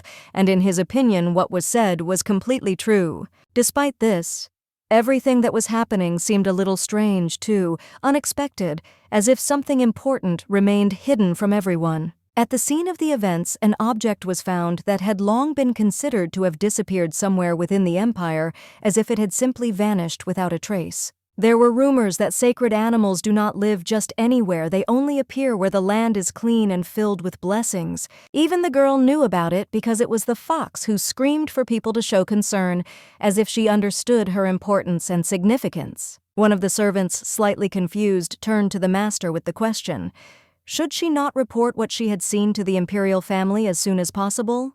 However, the second servant intervened, believing that if the emperor were to be told the truth, it would be better to indicate in the report that the sacred animal had been stolen. As they tried to figure out what to do next, it became clear that the situation was more complicated than it had seemed at first, and everything required caution. What they saw was indeed a sacred creation, but first they had to burn the werewolf bodies using cleansing magic. And it was decided to take the fox herself with them in order to release her later, because the presence of people irritated her and caused obvious discontent. The master ordered to be extremely careful with her. Despite her small size, she possessed enormous strength, and this complicated the task. 5 trained knights tried their best, but even their magic spells failed. She tore and slipped away too fast and strong even for them. It was worth being distracted even a little as she was already slipping away, but this is a sacred creature, and if you let her go, the consequences can be very serious. At that moment, they remembered. An old legend said that such animals obey only one person, their real master, and no one else. But the secret is that almost no one knows how exactly to tame it. Even the wisest of the wise have not yet been able to unravel this ancient method. Shushu looked at the fox as if trying to understand her, and the fox in response looked attentively straight into the girl's eyes as if searching for something in them. Shushu suddenly decided that she was fed up with all this. She turned away and mentally promised herself that she would leave, not get involved in this and forget. But suddenly the fox, as if hearing her thoughts, called out to her and told the girl to stop, because in front of her stood a real human child. The girl turned around abruptly. It took her a moment to realize that the fox was speaking to her directly, as if she knew her. The fox bowed her head slightly and seemed to smile. She said that the girl could understand her, and she had known this for a long time. The girl showed that she did not hear, but the fox did not stop. She continued to scream, assuring everyone that the girl understood her perfectly well and was simply pretending that this was not the case. The fox was furious. Her irritation was visible to the naked eye. She insistently demanded that the girl immediately turn around and at least glance in her direction, not hiding her indignation. The fox's voice was so shrill that it was unbearable to be near it. It was so tense that it seemed that the ears were about to shake from the force of the sound causing pain. The girl approached her uncle and asked with concern in her voice if she could hold the fox in her arms for just a moment. Her words sounded like a sincere request filled with hope. The fox seemed to be trying to coax the girl too, whispering to her to take her in her arms. The plump little fox radiated something in her manner that made her desire tangible, but the girl firmly remembered the important prohibition. The fox resorted to trickery, and whispering with a smile said that if the girl still decided to take her, then she in turn would allow her to touch her soft tail, which seemed like a tempting offer. The girl literally melted with delight, and without holding back her emotions began to persistently ask that she be given the opportunity to hold the fox in her arms at least once. Her request sounded sincere and full of childish naivety. However, the uncle, continuing to shake his head firmly, repeated that this was absolutely impossible, that it was strictly forbidden. It became clear that it would no longer be possible to convince him otherwise on this issue, no matter how hard the girl tried. The girl wanted to touch the fox's tail so much that she was almost ready to agree to any conditions, even those that contradicted her desires, just to avoid a quarrel with her uncle and get at least a small opportunity. At this point, the little princess suddenly stopped crying. She seemed to sense that her uncle had begun to doubt and was now perhaps ready to change his mind, which gave her hope. He took a deep breath and after a short pause said that perhaps they could just place the fox next to the girl, preventing her from picking it up. It was a compromise that suited him. This decision made the girl happy to tears because now she would at least be able to touch the fox a little. The fox, as if sensing something special, approached the girl and gently gave her her fluffy tail. Everyone immediately began to whisper that the princess was simply wonderful, so kind and sweet. People around immediately began to repeat that the fox must not be touched under any circumstances. It is a sacred creature and no one has dared to touch it until now. But when the girl carefully touched the fox, it, contrary to all expectations, did not run away or hiss, but on the contrary pressed itself against her and began to stroke herself as if it had been waiting for this for a long time. Everyone around froze in surprise. Nuga once said that if you touch this creature, it can bite you right away, showing sharp teeth and scaring everyone to the point of trembling. But the girl wasn't scared. She just smiled warmly and whispered that the fox was so soft like a cloud, no fear, only kindness and calm. Someone explained to her that only the master has the right to touch such creatures. One of the servants added that sacred animals obey only the one who is recognized as their master. Many people knew about it, and that was the reason why they advised her to try it.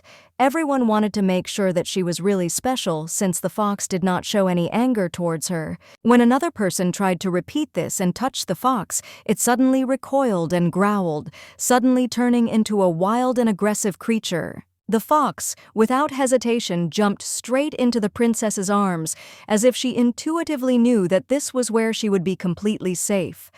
She decided that she would never want to trust anyone else but her. The girl immediately felt her eyes fill with a bright light of joy.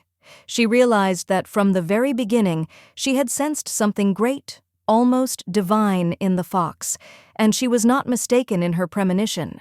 The princess held her tightly and lovingly, as if protecting her from the outside world. The fox sat quietly, did not object, as if she completely agreed that this was how it should be. Those who were especially surprised were those who could never have imagined that the princess would hold an animal in her hands with such ease and calmness, as if it were the most natural thing. But when all the details fell into place and everyone saw how their assumptions began to be justified, the feeling strengthened in their hearts. They really were right all along. The little fox told the girl that it was she who had been chosen by the block as that very point, important and significant, which everyone knew about but until now had not realized. Shushu sank into deep thought, pondering the fox's words.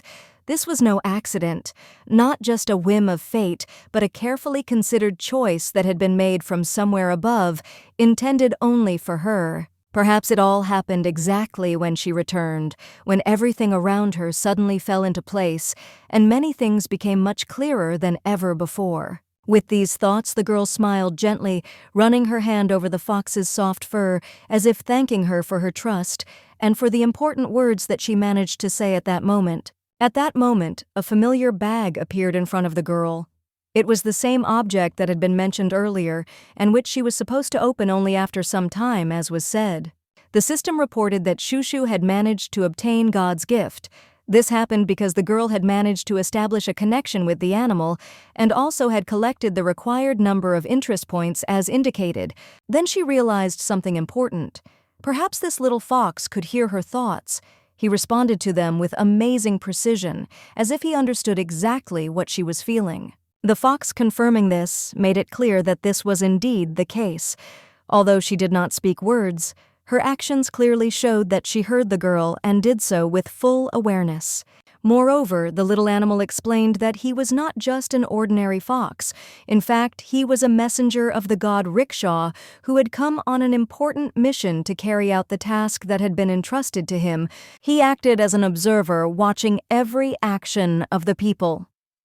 When his mission was completed, he was to ascend high into the heavens, returning to where he came from with his task accomplished. The girl, a little confused, decided to clarify his words, to which the fox confidently confirmed again, "Yes, he watches every action, everyone without exception, not missing a single action." The fox approached her with special attention. It was clear, only to the girl could he offer real support, unlike all the others who could not understand his true intentions. The others were unable to comprehend what was happening, and when the girl finally returned to reality, her face expressed fear and anxiety. This was due to the fact that her discovery had stunned her. They had all secretly known about her ability for a long time, but now that they saw it with their own eyes, they realized that the princess had somehow managed to tame a sacred creature that was thought to be impossible. One touch is not enough to become the owner. Even if the animal does not resist, it does not immediately accept the person. Everyone could not contain their delight. The princess was able to tame this creature, and at that moment she seemed to everyone to be truly the best of the best. The girl amazed everyone with her act, causing a real storm of admiration. The number of interest points she received was practically a record, and at that moment, no one expected such a turn of events. However, the system warned that due to event overload, some messages would not be processed. Too many things were happening at once, and something had to be excluded to avoid errors. The little animal tried his best to convey to those around him that they should retreat further away, and also asked the girl to convey his request to them because he considered her his confidant. The girl's head was spinning from all the attention she was suddenly getting. There were so many eyes, so many words, and all these feelings came crashing down on her at once, leaving her slightly confused. Suddenly, the Duke's loud voice was heard demanding that everyone freeze in place. He ordered that no unnecessary movements be made as the situation required complete control and calmness from everyone present. The fox froze in confusion, not understanding whose voice he had just heard and what this command meant. Everything happened so quickly and unexpectedly that the little animal did not have time to figure out what to do. He turned to the girl and asked who this man was, whose speech had so greatly changed the behavior of everyone around him. From now on, they will have to remain silent if they value their sight. After all, the one who spoke does not forgive curiosity. This was the Duke's strong-willed order, and the girl Shushu could not understand why all this was happening and why she was drawn into something she did not want. The Duke threatened that if anyone tried to inform on him, he would tear out their eyes and ears before they even got one step closer to the palace. The woman asked the girl if the man was her guardian, as there was a special connection and trust between them. In fact, it was her own uncle, and the fox cub admitted that it was the first time he had seen a person with such incredible strength and charisma. This power, he says, will only be recognized as real if he defeats the legendary fire dragon, Ataitu. If this had happened, he would have become the greatest man in history. But alas, the emperors of his former life destroyed him with deception. The sacred beast suddenly spoke to the girl, pestered her, and said that now he knew exactly the name of his real owner. The girl was taken aback, and he explained, if she didn't know this before now, let her understand. After touching her, she became his mistress. She was in complete shock, and even a little offended, not understanding the essence, and the fox cub only calmly replied that it was too late. She was his mistress. However, the girl was not against it, and with a slight smile she hugged the warm and fluffy sacred beast, not feeling any fear. This fox turned out to be so soft, cozy, and incredibly warm that it was very pleasant for her to snuggle up to her again and again. 2 days passed, and they were again riding in a traveling carriage heading to a new point, accompanied by servants and guards. The fox cub settled comfortably on her lap and fell asleep, and the girl already felt uneasy. Her legs were numb and her body began to ache. The uncle carefully took the fox cub from her feet, deciding to help his niece at least a little so that she could move calmly. But the little fox began to speak discontentedly, demanding that he be released immediately and that his peace not be disturbed without reason. He even asked the girl why she was just silent and doing nothing, but she pretended not to hear him at all. While he was sleeping peacefully on her knee, the girl's legs went completely numb and she couldn't move. She became incredibly bored. The girl quietly complained and asked her uncle to hug her, and the gentleman, putting the little animal down, gently pressed the girl to himself. He picked her up in his arms, and the girl immediately broke into a joyful smile, feeling warmth and protection. When he looked at her, he smiled tenderly, as if his heart was warmed by her childish affection. Last time the carriage overturned, and then the girl was confused, not understanding what was happening and how to react. The servants reported that the carriage had broken down, and that she must now transfer to another one where she would ride next to her master. And the nanny, along with the rest of the servants, had to sit in another carriage so as not to create unnecessary crowding. The nanny assured them that everything would be fine, and gently asked the girl how she felt about the situation. If Shushu didn't like something, she was strictly told to speak up immediately without hiding it. She was taught that silence could lead to big misunderstandings. The Duke never mentioned that she could ride with a nanny if she wished. Usually only his wife, heirs, or acknowledged vassals rode with him. He wasn't as indifferent as she thought. There was a tension in his gaze, concern in his actions, and it was a little confusing to her. The Duke said that their journey was coming to an end, and they would arrive soon. His voice was calm, as if it was just a formality. The girl looked at him in surprise, and he added that soon the temple they were so eager to see would appear ahead. When the temple appeared before her eyes, Shushu seemed to freeze. She did not expect such grandeur and beauty. She could not even imagine anything like that. She couldn't understand how they managed to cover the distance in 5 days. She thought it should have taken much longer. The uncle said that they would soon find themselves in the city, but the girl still could not understand how the road turned out to be so short. He handed her some more candy, which made Shushu delighted, but he soon noticed that her reaction seemed insincere. Then he assumed that it was probably not candy that she was expecting. Although the girl was happy, there was something else inside her. Anxiety or excitement. All the time she only ate and slept, not noticing how the days passed. When she realized that they had already arrived, she felt sad to part with her dear people. Shushu suddenly burst into tears, not understanding what had touched her so much. Fox watched her in confusion, not knowing how to calm her down. The girl felt like everything would become distant again. The fox didn't understand anything, but she saw that Shushu was deep in thought about something important. The fox asked again if the girl wanted to stay with this man forever. There was an unexpected understanding in her voice. The girl nodded, slightly smiled, and winked at the fox, as if confirming that everything was exactly as it was. She didn't want to part. Then the little fox thought that she could easily lure this man, because Shushu was clearly attached to him, and this could be used. But the girl herself did not know how to do this, and her uncle suddenly told her that all the candies were gone, which upset her greatly. He promised that he would fulfill his promise in the city, and she should not worry. Very soon, everything would be as she wanted. He promised to give her as many figs as she could eat and more. He was not going to go back on that. Shushu was delighted by this news. A plan had already formed in her head on how to use her uncle's generosity to her advantage. She didn't pay attention to the fox's words and just listened to her uncle. He said that they would only stay in the city for a day, and she could take a walk. The fox was indignant. "It was stupid to go alone. I had to call my uncle."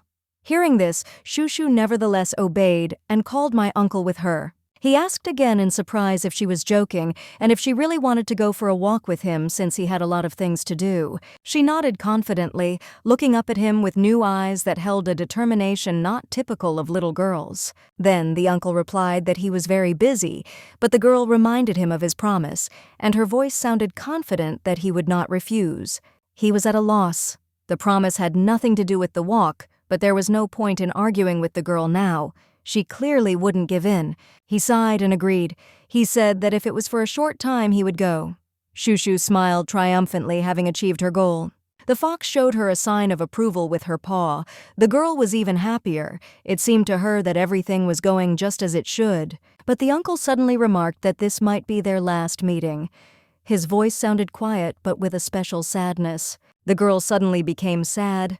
Her joy disappeared, and a strange expression appeared on her face, as if she suddenly realized how much she could lose. This time, Shushu was sure that she had to win Berg over to her side at all costs, otherwise all her plans would be meaningless and would collapse. Only a few hours passed, and now the dusty carriage entered the city limits, where stone houses gave way to busy streets and the noise of carts.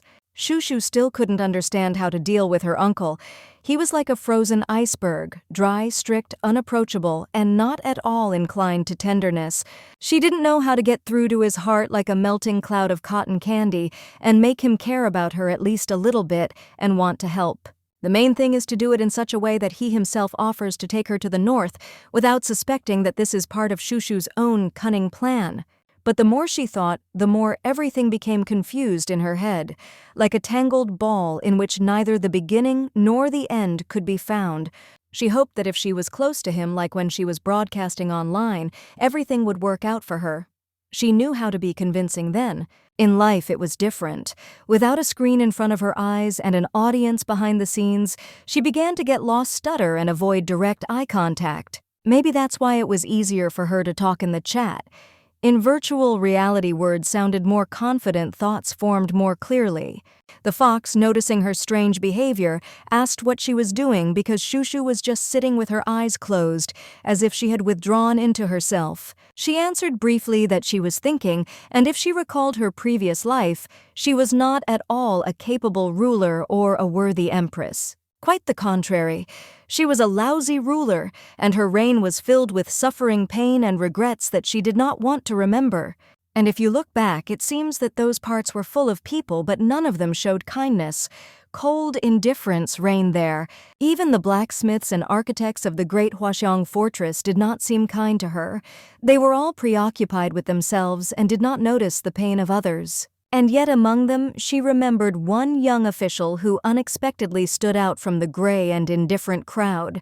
Just before her arrest and the start of the riots in Astana, there was not a single person nearby who would express sympathy or defend her. Even the servants of the fortress looked down on her as if she were not a person, but just an empty space devoid of meaning and dignity. Because of this, she often cried, unable to cope with the loneliness and resentment that made her heart clench and her hands tremble. And then this official said out loud for the first time that those around her were too cruel to her, and no one had the right to treat her like that. She sat on the cold floor in tears when she heard his voice, and even raised her head, not believing that someone protected her. He claimed that she was not at all to blame for those terrible executions.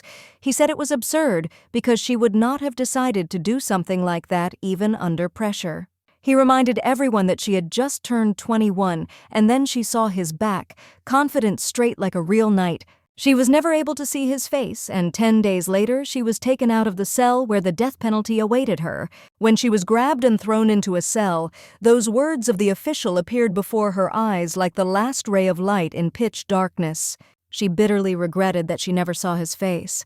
as if she had missed the only kind image in her short life. After this, a harsh order followed. She was executed without even being allowed to say goodbye to anyone, and no one else said a word of support to her. After all, he was the last one who supported her and did not turn away when everyone else did.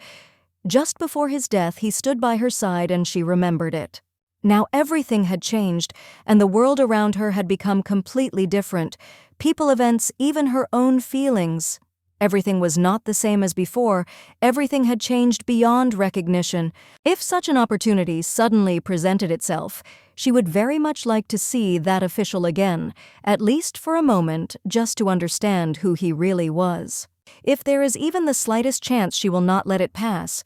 She intends to seize this moment because it is important to her, even if no one else understands it. The beast turned to the girl and asked her a question. He wanted to know what she was thinking about all the time, despite what was happening, as if nothing existed around her. She thought about how she could stay close to her uncle.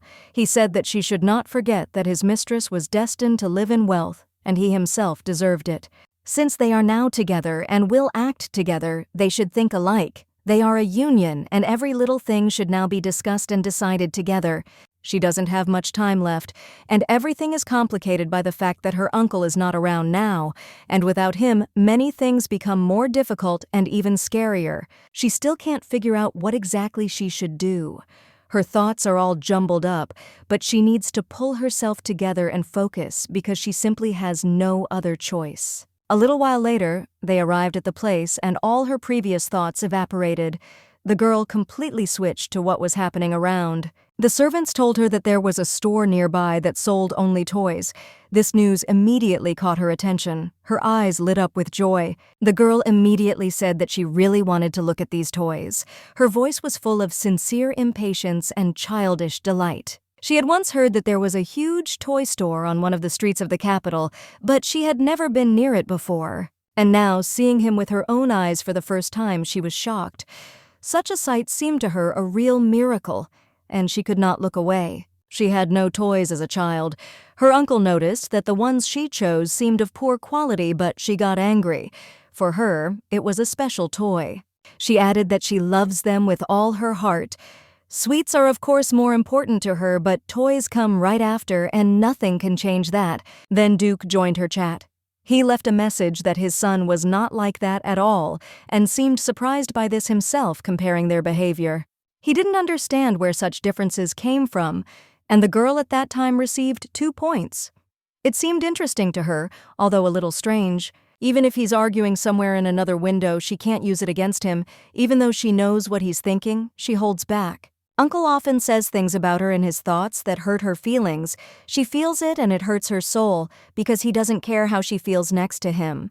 She wanted to believe that at least during this time, at least the slightest friendly connection would arise between them. But alas, she was wrong, and his attitude towards her has not changed. He still cannot stand her. Suddenly, one of the servants approached her and suggested that they go for a walk. The girl hopefully asked if she was really allowed to go out because she really wanted at least some fresh air and a change. The servant replied with a smile that if she wanted to see the city, nothing would stop her. She could choose any place for a walk, and no one would stop her or restrict her. When she heard this, several knights immediately began to argue among themselves.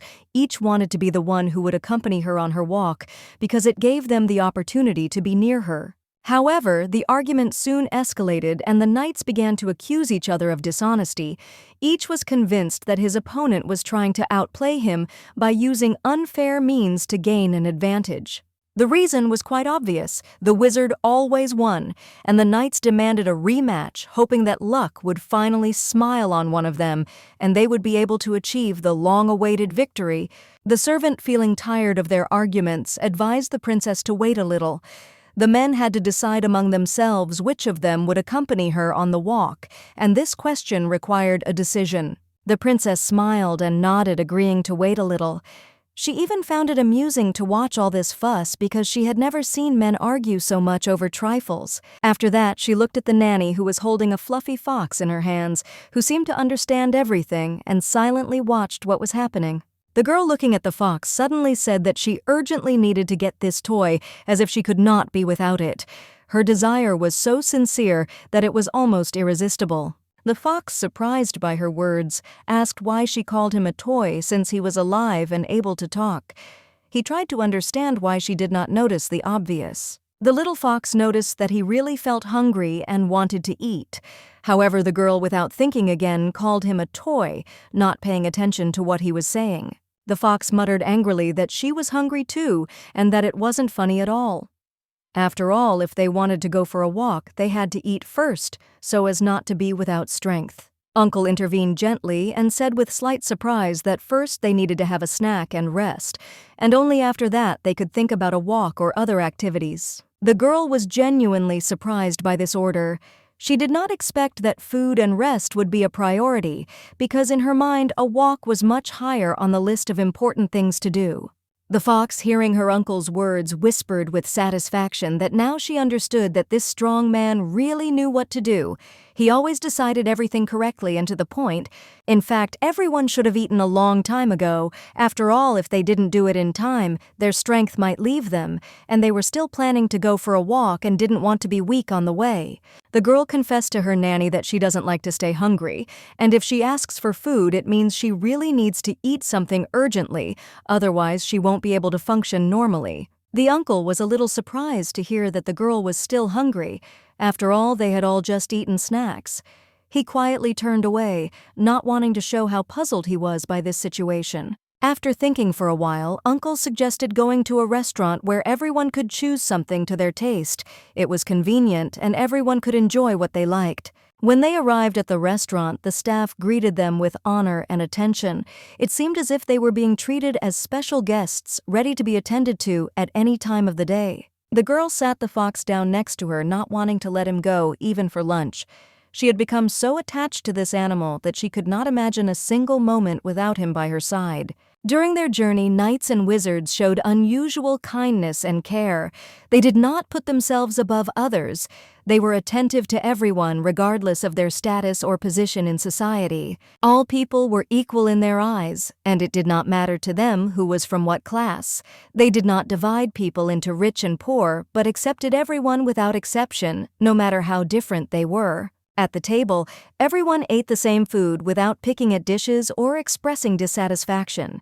This created an atmosphere of friendliness where everyone felt part of a common company without dividing into us and them. Special attention was paid to the choice of dishes for the princess. They tried to select dishes that she would like so that she would feel comfortable and cozy among their friendly company. This distinguished them from the courtiers who lived in the Imperial palace where tension always reigned. There someone was always dissatisfied with something, and everyone thought only of their own interests. The girl began to eat, and the fox cub sitting next to her was happy about this moment. He knew that now everyone would be able to eat and everyone would feel a little better, and the atmosphere would become even more relaxed. But suddenly the girl felt a strange drowsiness coming over her. Her eyes began to stick together and her body became heavier. A feeling of fatigue overcame her and she could hardly keep from falling asleep. She was completely overcome with sleep, and she could barely keep from falling. But the little fox noticed this and tried to warn her. Despite her tiredness, the girl thought about asking her nanny for some sweets. Candy could cheer her up. But the nanny was busy at that moment. She was also eating, so she might not notice the request right away, and the girl decided not to distract her. And suddenly the girl began to lose her balance, staggered, and the fox who was sitting next to her was the first to fall to the floor. Then the maid approached the princess and gently reminded her that perhaps it really was time to get some sleep. The girl Shushu was so tired that she could no longer resist sleep. Her eyes closed, her legs tangled, and it seemed that she was about to fall asleep standing up. Everyone present seemed enchanted when they looked at her. Some were touched, others could hardly hide their admiration, as if there was something special about her. Nanny Nini noticed that the princess was clearly overtired.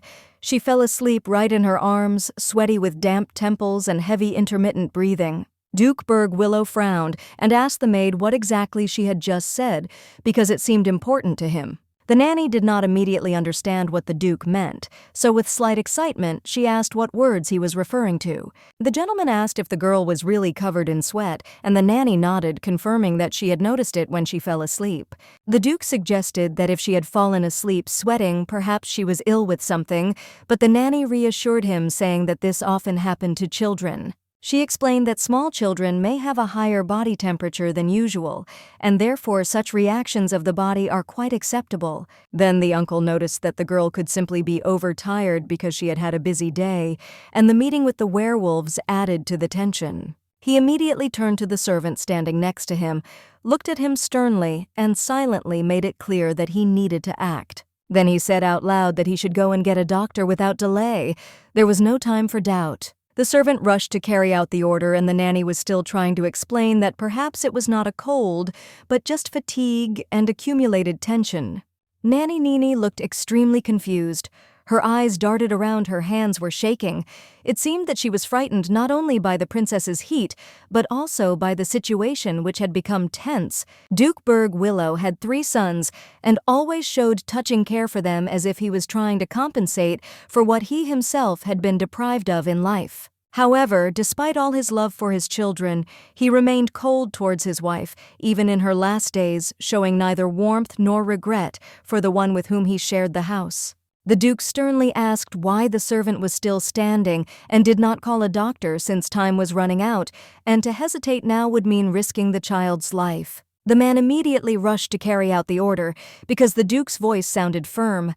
There was not a hint of hesitation in it, only determination and anxiety. Everyone was surprised. No one had ever seen the Duke so excited before. His concern for his niece seemed sincere and truly rare. The servants began to get confused in their actions, not understanding what was happening and why the atmosphere in the house became so tense, as if a misfortune had happened. The Duke loudly ordered that a doctor be found immediately, and then everyone in the castle began to fuss, realizing that the situation had gone beyond the usual course of events. 10 minutes later, one of the servants returned, and with him was a doctor who had been found urgently without losing a minute of precious time. The servant reported that he had brought the best doctor in the area and expressed confidence that this specialist would be able to help in such an alarming situation. The doctor asked in surprise what had happened, because just 10 minutes ago he had been resting peacefully, not suspecting that he would be urgently called. He added that he had not left the city for a long time, had not gone on business trips, and generally led a quiet, measured life, avoiding urgent matters. But the servant noted that it was better not to refuse now. His voice was trembling, and his eyes showed an understanding of the seriousness of the situation. The doctor then said that he usually did not agree to urgent calls for money, but this offer seemed to exceed all reasonable expectations. Seeing the amount that the Duke's envoy offered, he immediately changed his mind, got ready in a minute, and said that he was ready to go right now. The amount in question was truly staggering. It was not something you would refuse. It was not even money, but a fortune that could change your life. He came here not with good intentions, but for the reward. But as soon as he saw this monster, greed retreated before horror. Everything he saw within these walls seemed strangely right.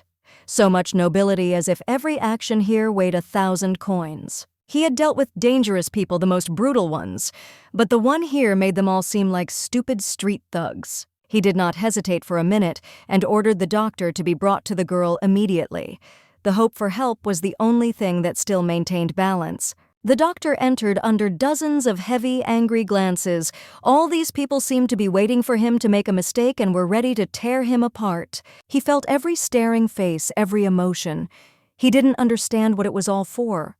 He wanted only one thing: to go home. The doctor said he had completed his examination. He tried to say something, but everyone expected him to say only one thing: about the condition of this girl. He only hinted to the Duke that he should watch his words. This girl is not simple, she is a princess, and in his opinion, she simply fell asleep. Nanny Nini disagreed with the doctor. She confidently stated that she knew the princess better than anyone. She was simply tired and fell asleep, nothing more. But those around her disagreed. Everyone insisted that the princess's breathing was strange. She inhaled too rarely, once every 3 seconds. The servants and courtiers were outraged. They did not believe the doctor. They thought that he was lazy and did not want to treat the princess, only pretending. The doctor was scared. He didn't know why they had called him at all if they didn't trust him. It seemed pointless and dangerous to him. If the princess really does breathe every 3 seconds, then what does he have to do with it? He's not a god to change her body. He claimed that she was not ill, but the Duke could not understand why she was covered in sweat and sleeping so soundly as if her body was exhausted. The doctor confidently stated that children of this age usually sleep soundly, but the maid Nini still tried to object. The girl Shushu always slept like this. However, the Duke did not want to listen to either the maid or the doctor. This had not happened to his son, which meant that the girl was definitely ill. He decided with conviction. Then they thought it was worth looking for someone more experienced. The Duke asked what was considered the largest and most famous city in the area. They told him that there was a city called Quran nearby, but the journey there was long. If he decided to go, their journey would be even longer. The Duke, without going into details, stared at Luga with irritation, not understanding what the real problem was and why he couldn't just go straight away. In fact, Luga wanted to explain that because of the city's remoteness, they needed to leave as quickly as possible. The gentleman had changed everything for the princess. It looked strange. She became increasingly convinced that the Duke was completely unaware of how lost he was now and how little he understood the situation. Nini's maid tried to explain the essence to him, but he didn't even bother to listen to her, as if all this wasn't worth a drop of his attention. The sorceress then intervened and said that she could call a good doctor through the portal if they allowed her to use magic. She asked that this task be entrusted to her, emphasizing how important it was that everything be done quickly and accurately. The Duke looked at her strangely for the first time. If she was still here, it meant she hadn't realized that he had already decided everything. The sorceress immediately set off on her journey, dragging another servant with her to speed up the entire process and not waste time. She hurried as fast as she could. Everything had to be done as quickly as possible. Princess Shushu urgently needed help. After a short time, they finished creating a magic circle, thanks to which they immediately teleported to the desired location. Because of magic, the girl accidentally dropped the spoon, and it almost immediately appeared next to her. The spoon began to fall, but the Duke noticed it in time and managed to grab it, preventing it from falling. The Duke was alert and quick to react, catching the spoon before it could fall to the floor or onto the girl. His actions were swift and decisive. They decided that they would stay in this city for one more day to finish all important business and give themselves time to rest. It was an important decision considering the circumstances. He also gave orders that the best accommodations nearby be found for the princess. He wanted her to feel as comfortable as possible, despite all the difficulties. When they found a place to stay for the night, they apologized to the princess. Although the city was large, the choice was limited. It was a small point, but suitable for an overnight stay. They found a place that was small but quite suitable. They quickly moved the girl so that she could rest and hoped that she would be comfortable. The Duke noticed that the girl was bleeding like a stream and immediately asked if magic could heal her. He was concerned about her condition and was looking for a possible solution. The maid replied that the doctor had said that healing magic would not work. The princess was too young and it could affect her condition, causing the opposite effect. He noticed that he had ordered the temperature in the room to be raised, but he did not understand why the servant had not done so yet. He was irritated but tried to control himself, worried about the princess's condition. The servant apologized and explained that the second platoon of mages was currently doing everything they could to fix the situation. It was taking longer than they expected, but they were not giving up. The wind was strong and cold, especially from the north, which made the process more difficult. The magicians worked with maximum efficiency, trying to cope with the difficult conditions and solve the problem. The maid was worried because she thought that the princess was just tired and fell asleep, but no one believed her. Her anxiety increased because she could not explain to anyone what was happening. The little fox wondered why the princess was in such a state. He thought that she was simply tired and fell asleep, but looking more closely, he realized that something was wrong, and his doubts grew stronger. The little fox was sure that she was not just sleeping. The doctor and others said that everything was fine, but it did not seem so simple to him. He felt that there was something more hidden. They spoke of it in whispers, afraid that someone would hear. As soon as the master gave the orders, they would carry them out, but if she was really sick, what then? Meanwhile, the girl lay quietly turning over in her sleep. Her face was peaceful and she slept soundly in her bed as usual. Suddenly she woke up and shuddering said that she was cold. She wondered what season it was and called her parents. Uncle was in complete shock upon hearing her words. He instantly remembered his sister and her husband, experiencing for a moment the memories of the past that overwhelmed him. The girl said that she did not want to go back to that place. She was scared. Her words filled the room with anxiety and worry. Her eyes expressed fear. She repeated how scared she was, and then her uncle, without thinking, picked her up. He tried to calm her down as best he could to relieve her anxiety. This overprotectiveness seemed to reach a new level, becoming more obvious. Everything around seemed tense, and the uncle could not find peace. At this point, another doctor reported that the princess had simply fallen asleep. He clarified that this was not due to anything serious, but rather to fatigue. He was a doctor who became famous for his characteristics and achievements. He brought with him a sorceress who was known for her wisdom and skills. The doctor noted that the princess was probably sleeping soundly due to fatigue, which was quite normal. Long journeys and stressful events could have exhausted her. He added that adults also have such moments. The princess is still small, and such difficult trips can have a significant impact on her, causing fatigue. In her past life, the girl had a difficult experience so painful that others could not even imagine. These memories were too painful for her. The doctor the gentleman trusted had demonstrated his competence and earned his trust. He was a man who could be relied upon in such delicate situations. All the servants breathed a sigh of relief when they learned that the princess was not ill. The excitement was replaced by calm, and the working day could continue without unnecessary worries. The other girls noticed that the sorceress handled the situation very well. They were impressed by her abilities and determination despite all the difficulties. However, the sorceress lost consciousness again.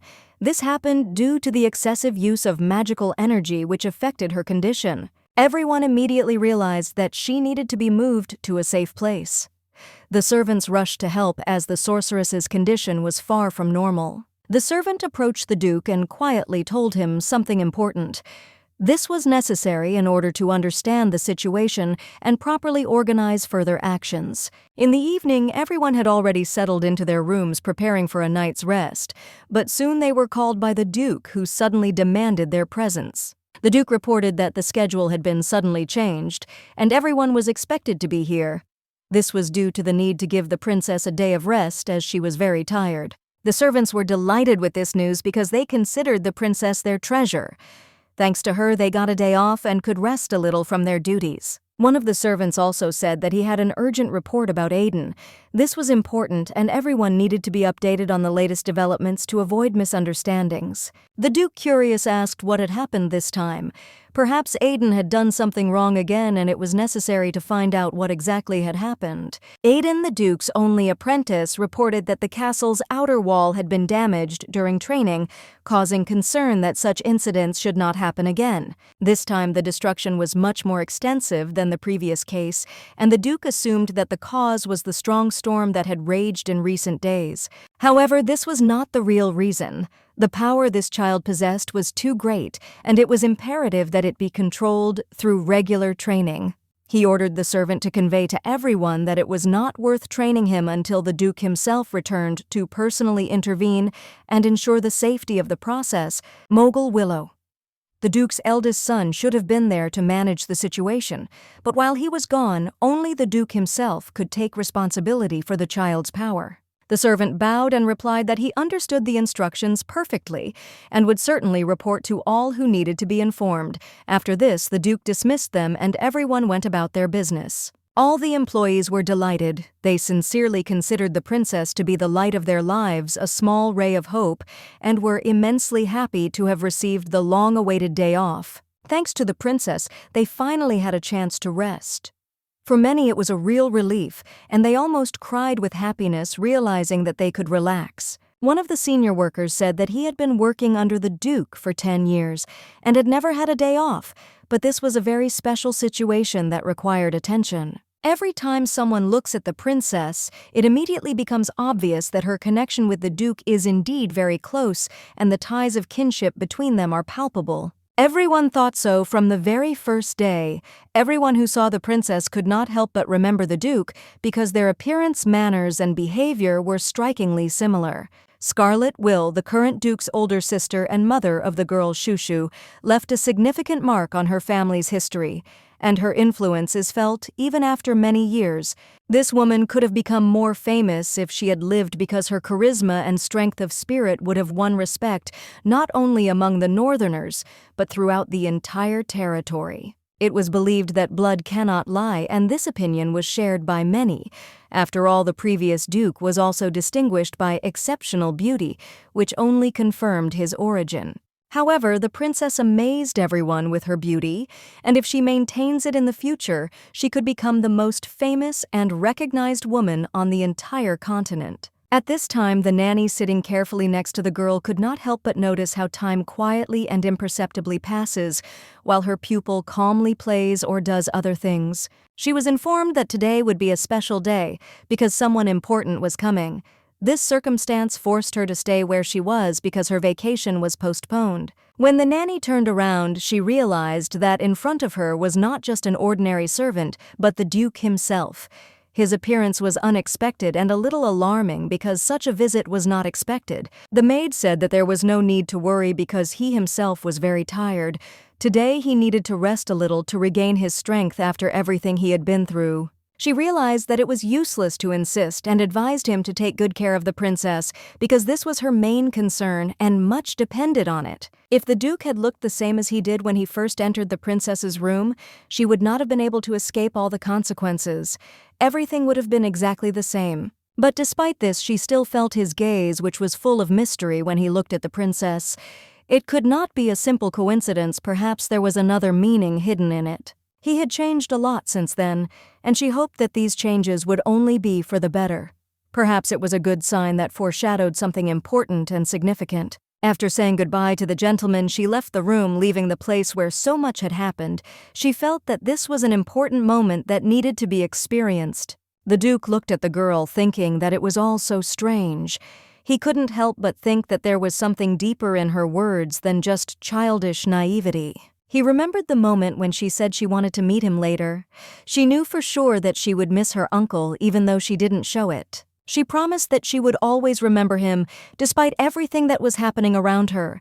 These words would remain with him as a memory of something important that was destined to happen.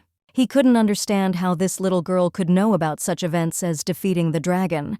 It was like a prophecy, but he couldn't believe it completely. The more the Duke thought about what was happening, the more it became clear that with every hour that passed, he was losing precious time. In this situation, delay was fraught with consequences. Perhaps if the girl really was a prophet, she could explain to him what he needed to do. He had to take her for her own safety and for Aiden's safety. The reasons why the current emperor became a usurper remained a mystery. He killed all the pretenders, but for some reason spared this child, leaving her alive. The Duke considered that despite all the dangers he would have to take her with him, this decision was extremely risky, especially considering all the possible consequences. Taking her along was dangerous enough even without taking into account all the risks and difficulties that could arise along the way. However, there were no other options. But what if Aiden dies like his sister because of the princess's actions? All this will be for naught if the girl is not a prophet and her presence only brings conflict with the Imperial family. The North could not openly oppose the current emperor. This step would be too dangerous and could lead to devastating consequences for the entire country. However, the Duke could not understand why he felt such a strong attraction to this girl. His affection for her remained a mystery that he could not solve. After a while, the girl began to slowly wake up. She couldn't understand what had changed, because the ceiling now looked completely different, and the feeling was alien. After a long sleep, she began to stretch. The feeling of recovery made her feel better, but her head was still foggy. Everything seemed so strange and unfamiliar. The girl realized that she had not been reborn as she might have thought. Instead, she had simply woken up, but she felt that her world had changed, as if everything around her was not the same as before. The nanny entered the room and asked how the princess had slept. The girl woke up, winced slightly, but did not express dissatisfaction. The nanny was concerned about her well-being. The girl felt how strange it all was. She thought about how exactly her life had changed. The nanny also noticed her strange behavior, but kept silent, preferring not to stir it up. The girl asked the nanny where she was now. Her eyes betrayed anxiety. In response, the nanny only sighed and said that they were in a safe place where she could rest. The nanny noted that the girl was a little frightened. She fell asleep so suddenly that she did not even understand how it happened. The Duke prepared a cozy corner for her so that she could rest. The girl had already heard talk about how they would soon leave this place. She couldn't understand why everything was so urgent, but her eyes reflected anxiety. The journey did not please her. The understanding that she had to get to the temple on time before the important event worried the girl. In order to do it before the dragon was at the gate, she had to do everything quickly and decisively. While the girl slept in the carriage, she did not notice how time was passing. She was absorbed in her thoughts, not paying attention to all the stops. The important thing was that she was safe. When the girl woke up, she was in shock. She couldn't understand what was happening, and it scared her. Her uncle had stunned her so much with his actions that she didn't know what to think. She also noticed that the fox was waiting for her. This was unusual because the little animal was always nearby, as if it sensed something. She did not yet know that many surprises awaited her in this world. The girl thought about how much the fox loved her. It was a strange affection, but she felt its sincerity. The fox was always there and always ready to support her in any situation. The fox came closer and cried out loudly that she needed food. She looked very hungry, and the girl could not help but notice her miserable appearance. All this filled her with even more anxiety. The princess felt strange. Her anger was a mystery to her. She could not understand what was happening to her, why her soul was filled with such tension that she could not get rid of. At that moment, she heard her stomach begin to rumble. Realizing that she was hungry, the princess admitted to herself that she really did want to eat, and her stomach turned out to be a pretty good indicator. The princess did not hide her desire, saying that she too was hungry.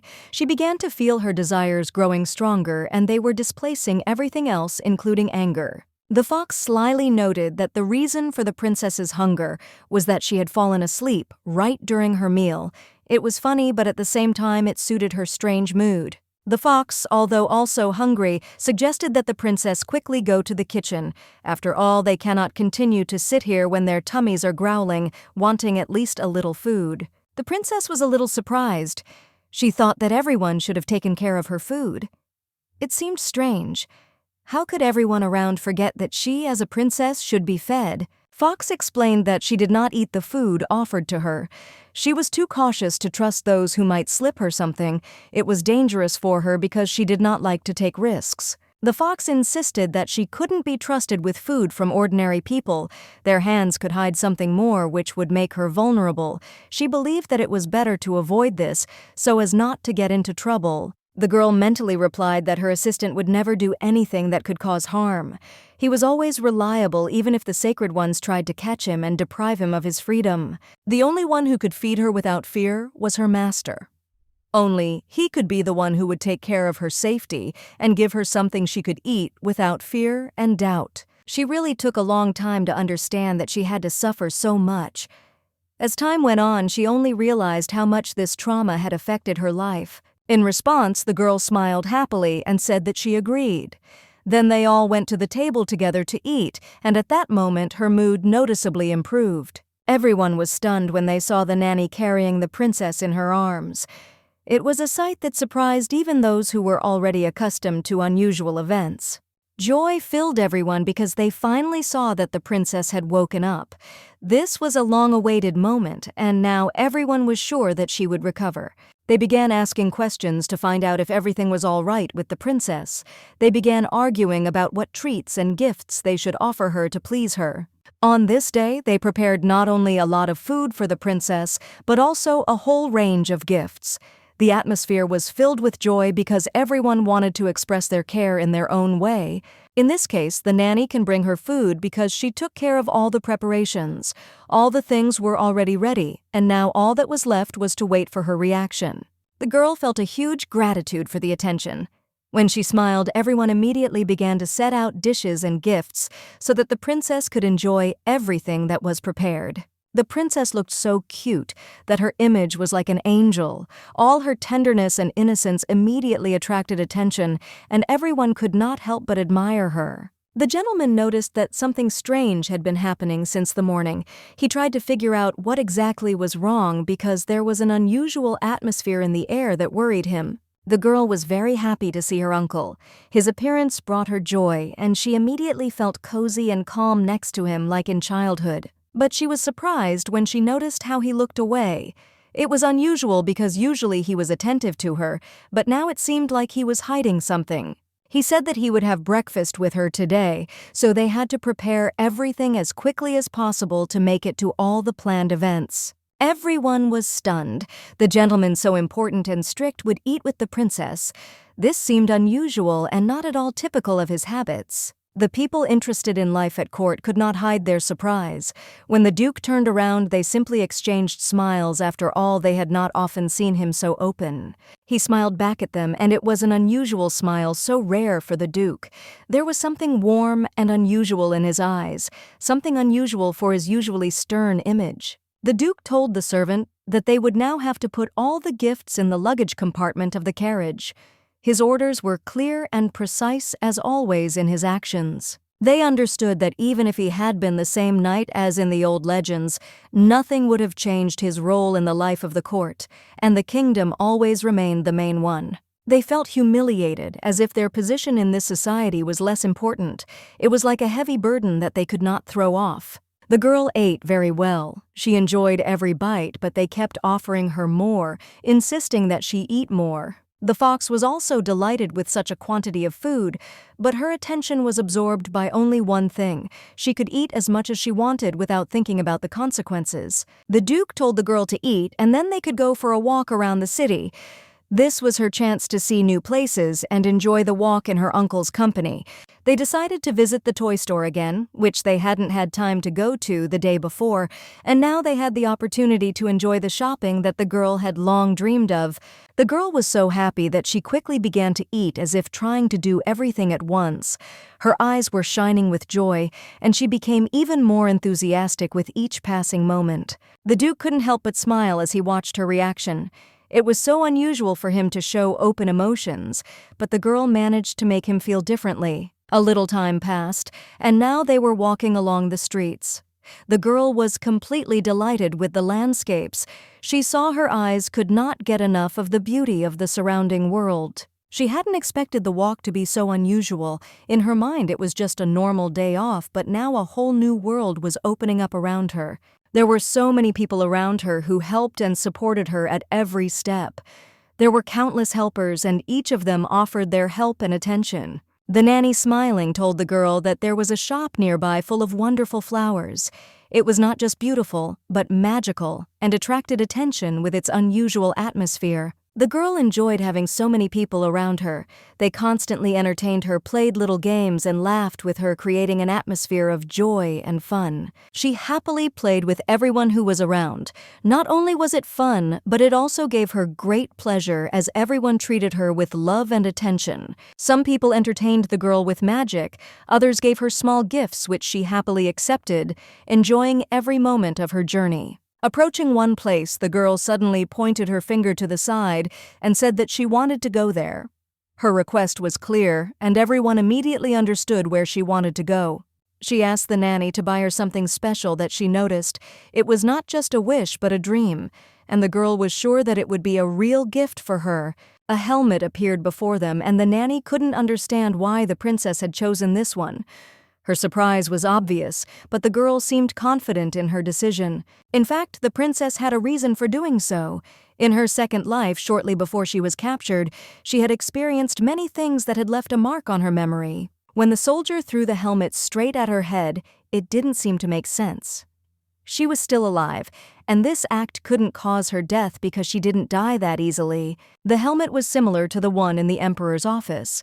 It was part of the world she knew, and in her memory it became a symbol of a time that had already passed. Looking at this helmet, the princess again plunged into memories. That is why she wanted to buy it, because every element that reminded her of this made her feel connected to what had been. The girl, running enthusiastically towards the helmet, looked at it with interest.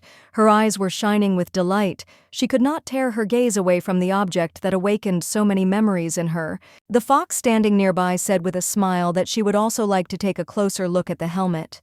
Her curiosity was understandable because for her it was something new and unusual. The girl was a little surprised by the fox's question. She in turn could not help but wonder why the owner needed such a helmet.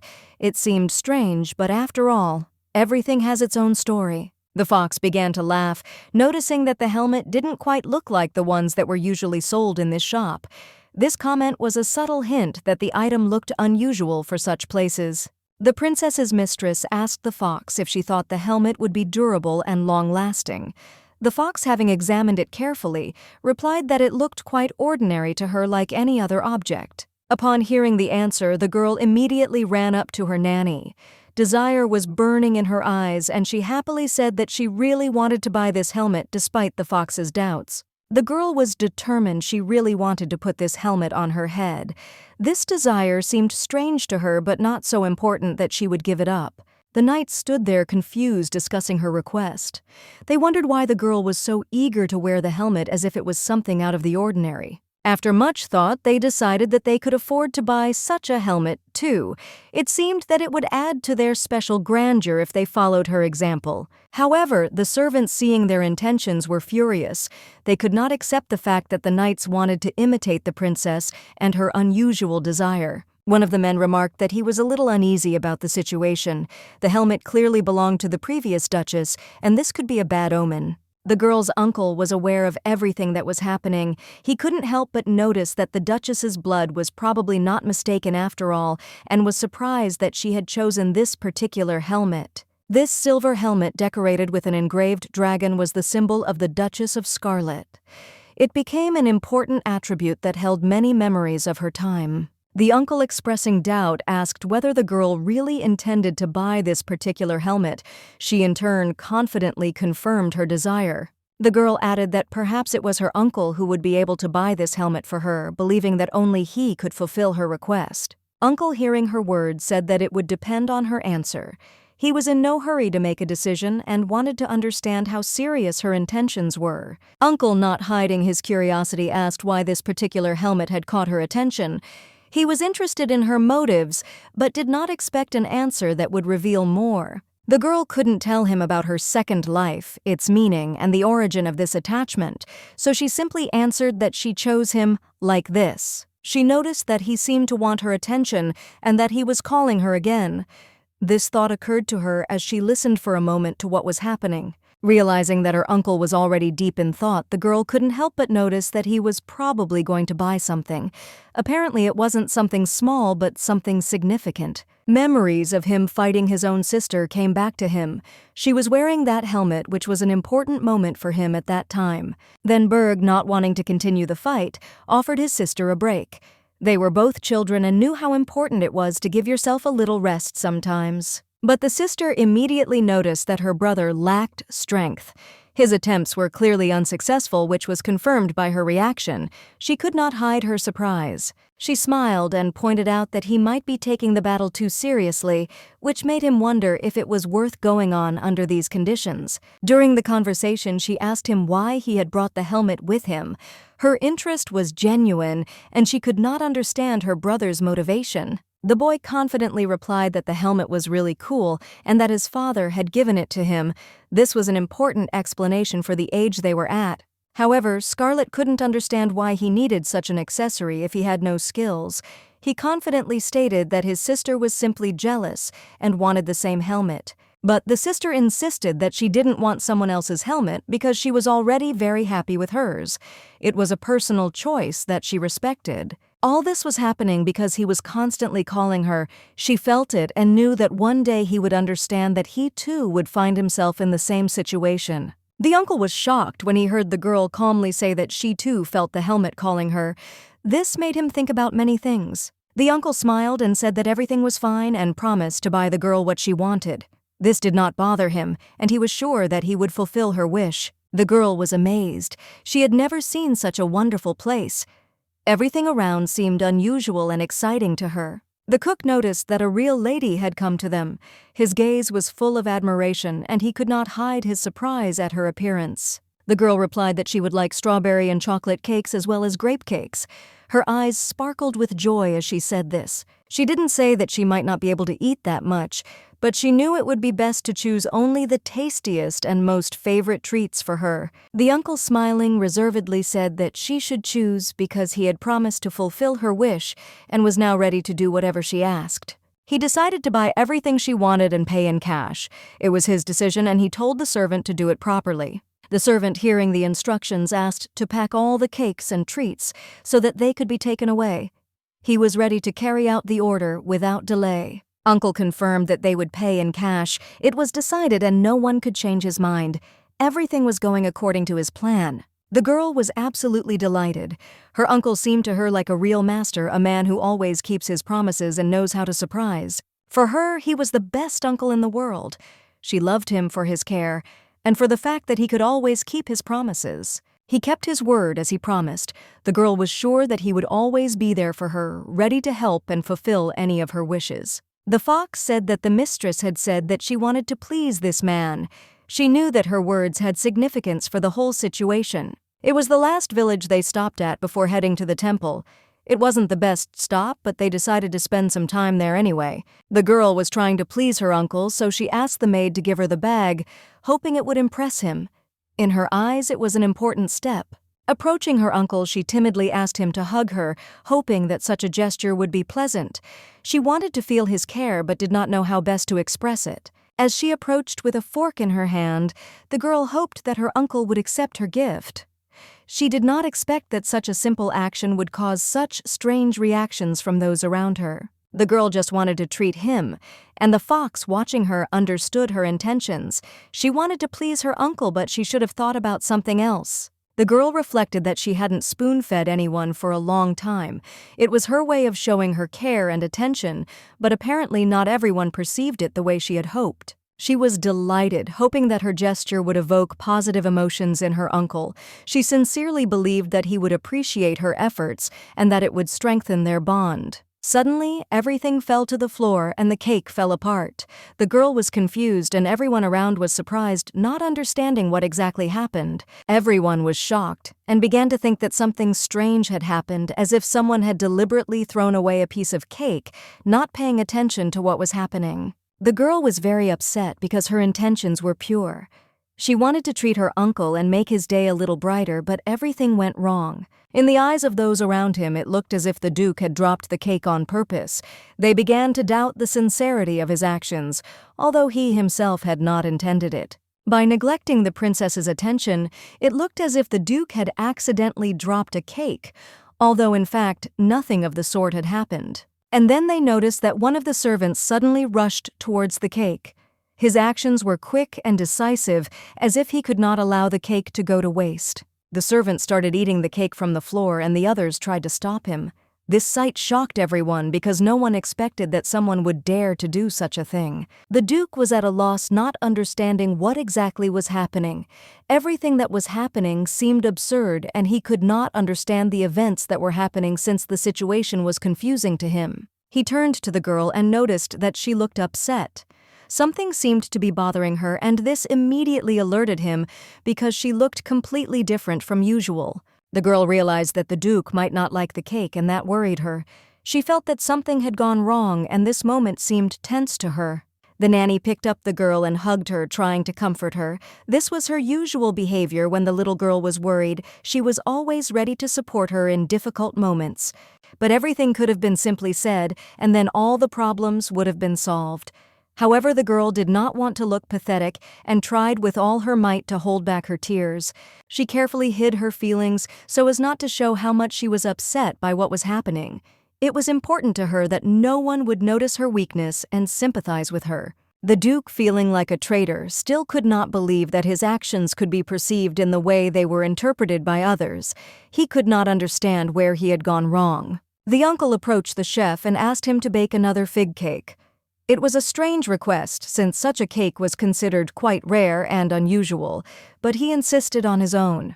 The man was taken aback by the request, as figs were expensive and usually used in limited quantities. He expressed surprise, not understanding why another cake was needed. He explained that they only made one fig cake a day and would not be able to accommodate such a request. It would be impossible due to the high cost of the ingredients. The uncle was surprised he did not expect such an answer. At that time, the girl was telling the nanny that she wanted to go home. She was tired and could not remain in such tension any longer. The nanny advised them to return to their quarters and rest a bit.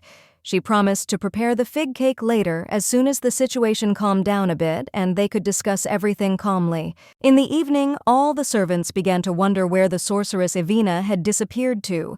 It was a mysterious disappearance that left many questions unanswered. Before they left, they had to check everything carefully to make sure nothing was missing.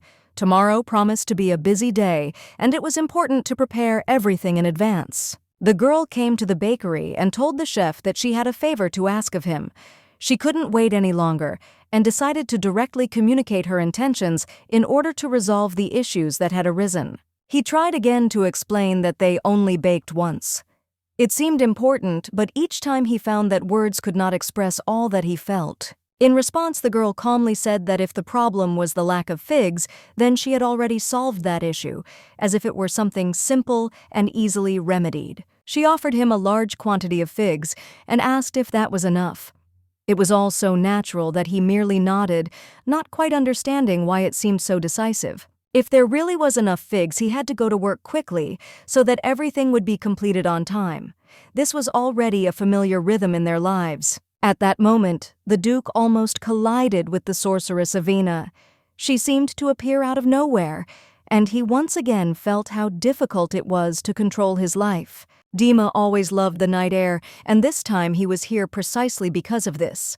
The silence of the night helped him relax and forget a little about everything that was happening around him. He remembered how the girl had been offended when the cake had fallen. It had been a long time ago, but the memory was as vivid as if it had happened just a few hours ago. Since she had ordered the cake, he decided to buy the helmet. It was a strange choice, but he thought it would solve some of his own problems. However, it was certainly not out of concern for the princess. His motives were much more complex and not entirely clear even to himself. Just looking at the helmet, he began to remember old events that seemed forgotten. His thoughts went far back, and he was momentarily lost in his memories. The girl reminded him of his sister, and he behaved strangely, precisely because of this resemblance. This created unusual feelings in him that he himself could not explain. He couldn't control the senseless emotions that arose in response to this similarity. With each passing moment, it became more and more difficult for him to hide his inner experiences. Anyway, I still had to buy a helmet. It was one of those moments where you just had to do it without thinking too much. The nanny picked up the girl in her arms, and the lady immediately realized that she was awake. It was obvious from the way she moved and the way her little smile was shining. The girl asked the maid where they were now, and she replied that everyone was preparing to leave, so she said that the mistress could continue sleeping and not worry. A cold wind blew outside, and somewhere in the distance the neighing of horses could be heard, creating an atmosphere of morning silence. The girl felt as if she herself was already somewhere near the emperor, as if at that moment when they were so close that no words were needed. She was sure that their princess like hers would be able to live happily without her presence, because everything would be fine and she would be able to cope on her own. The girl noticed how the knights did not take her, and this made her wary, but at some point she realized that all this was just part of her destiny. She remembered moments when, because of this situation, she could not hold back her tears because the feelings were too strong, and she wanted to change everything. These were events that seemed to transport her to another life, and perhaps the memories of this have now become her invisible shadow. Everyone around them was thinking only about how to escape before dawn, hiding from something they could not understand or avoid. Then the nanny ran away, but she was caught. The girl was scared, not understanding what had happened. She tried to understand why her nanny decided to leave, but it was too late. The nanny did not understand why the princess was crying in her arms. She did not know what could have caused such a storm of emotions. The confusion and anxiety on the girl's face were obvious. She asked if the princess wanted to run away, but the answer was silent. The girl had no reason for this, but her reaction was strange. It was obvious that she was very scared. The servants said that they had decided to leave earlier than planned. Circumstances demanded a change. Time was of the essence, and it was necessary to act quickly. They didn't want to wake the princess, so they tried to pack quietly. She could sleep a little longer, and no one wanted to disturb her peaceful sleep. The moment was too important. It was very good that she was safe. The girl asked her nanny not to leave her, and she promised not to leave the princess, which gave her a feeling of calm and confidence. But the nanny smiled and asked where she could go. Not knowing what to answer, she stood next to the girl. Her words were filled with care and tenderness. She couldn't leave such a beautiful princess without support. The nanny promised to be there no matter what. The girl felt her love and readiness to protect her. The nanny promised to always be by the princess's side and hugged her tightly. These words calmed the girl. She was sure that everything would be fine with her. Shushu decided that she would never lose her nanny again. She relied on her and felt safe despite all the dangers surrounding them. When she entered the carriage and saw the fig cake there, her eyes lit up. It was a surprise that made her so happy. The admiration did not leave her. The girl was delighted, not expecting to see this cake. She looked at it with surprise, thinking that this could only happen in the happiest moments. In the chat, she saw Ivina wondering if the princess had seen the cake. Ivina, as always, was looking for confirmation that her favorite joy had been noticed. The girl considered herself a genius magician. If there were no figs for the cake, she could get anything. In her world, there was always a solution if something was missing. Despite the danger to her life due to exhaustion, she was ready to do everything for the princess. Her desire to help was stronger than any risks, even if it required her full dedication. Shushu was told by her nanny that she wanted to meet the sorceress. This wish surprised her because Shushu had always been a little hesitant about such meetings. They went after the sorceress, and in the meantime the girl noticed her uncle in the window. His appearance attracted her attention, and she immediately wanted to say hello to him. The girl raised her hand to wave, but her uncle didn't even turn around. He just continued on his way as if he hadn't noticed her. That moment gave her a strange feeling. He turned away, and her heart sank. Maybe it was because of what had happened yesterday, but she couldn't understand why he was avoiding her. She should be the one who was angry. Shushu was still uneasy. She decided that despite everything, she had to take the first step towards reconciliation. She had enough courage to do this, despite her doubts. The servant approached the princess holding a letter in his hands. He said that he had important news for her that needed to be conveyed urgently. He looked serious and worried. The Duke decided that he would travel alone from now on. This decision was unexpected, and the servant, having completed his task, reported it to the princess. The girl could not understand why this was so, and she was frightened. Her heart sank with anxiety. This news was like a bolt from the blue for her, and she did not know what to think. She thought that something had happened to the Duke. Maybe he was in trouble or sick. The event seemed terrible to her, and she was not sure how to behave. The servant explained that there had been a change in their schedule which had forced the Duke to set out. The girl had not expected such a change to happen so quickly. The Duke and some of his men set out for the site of the dragon's subjugation. He left without giving any details, and the princess felt a growing sense of uneasiness creeping up on her. The girl got angry. She believed that if a person was going to leave a place, he should at least say goodbye. It was an elementary act of politeness. But her uncle did not say goodbye, and this increased her discontent even more. She began to think that he might have already become tired of caring about her and her whims. Perhaps her uncle didn't want to bother with her anymore. She felt that their relationship had changed, and it was painful for her. She couldn't understand the reason. The girl tried to calm down. She decided that all this could have been because of some small thing, perhaps an incident with a cake, which led to a misunderstanding. But even if that was true, she couldn't accept it.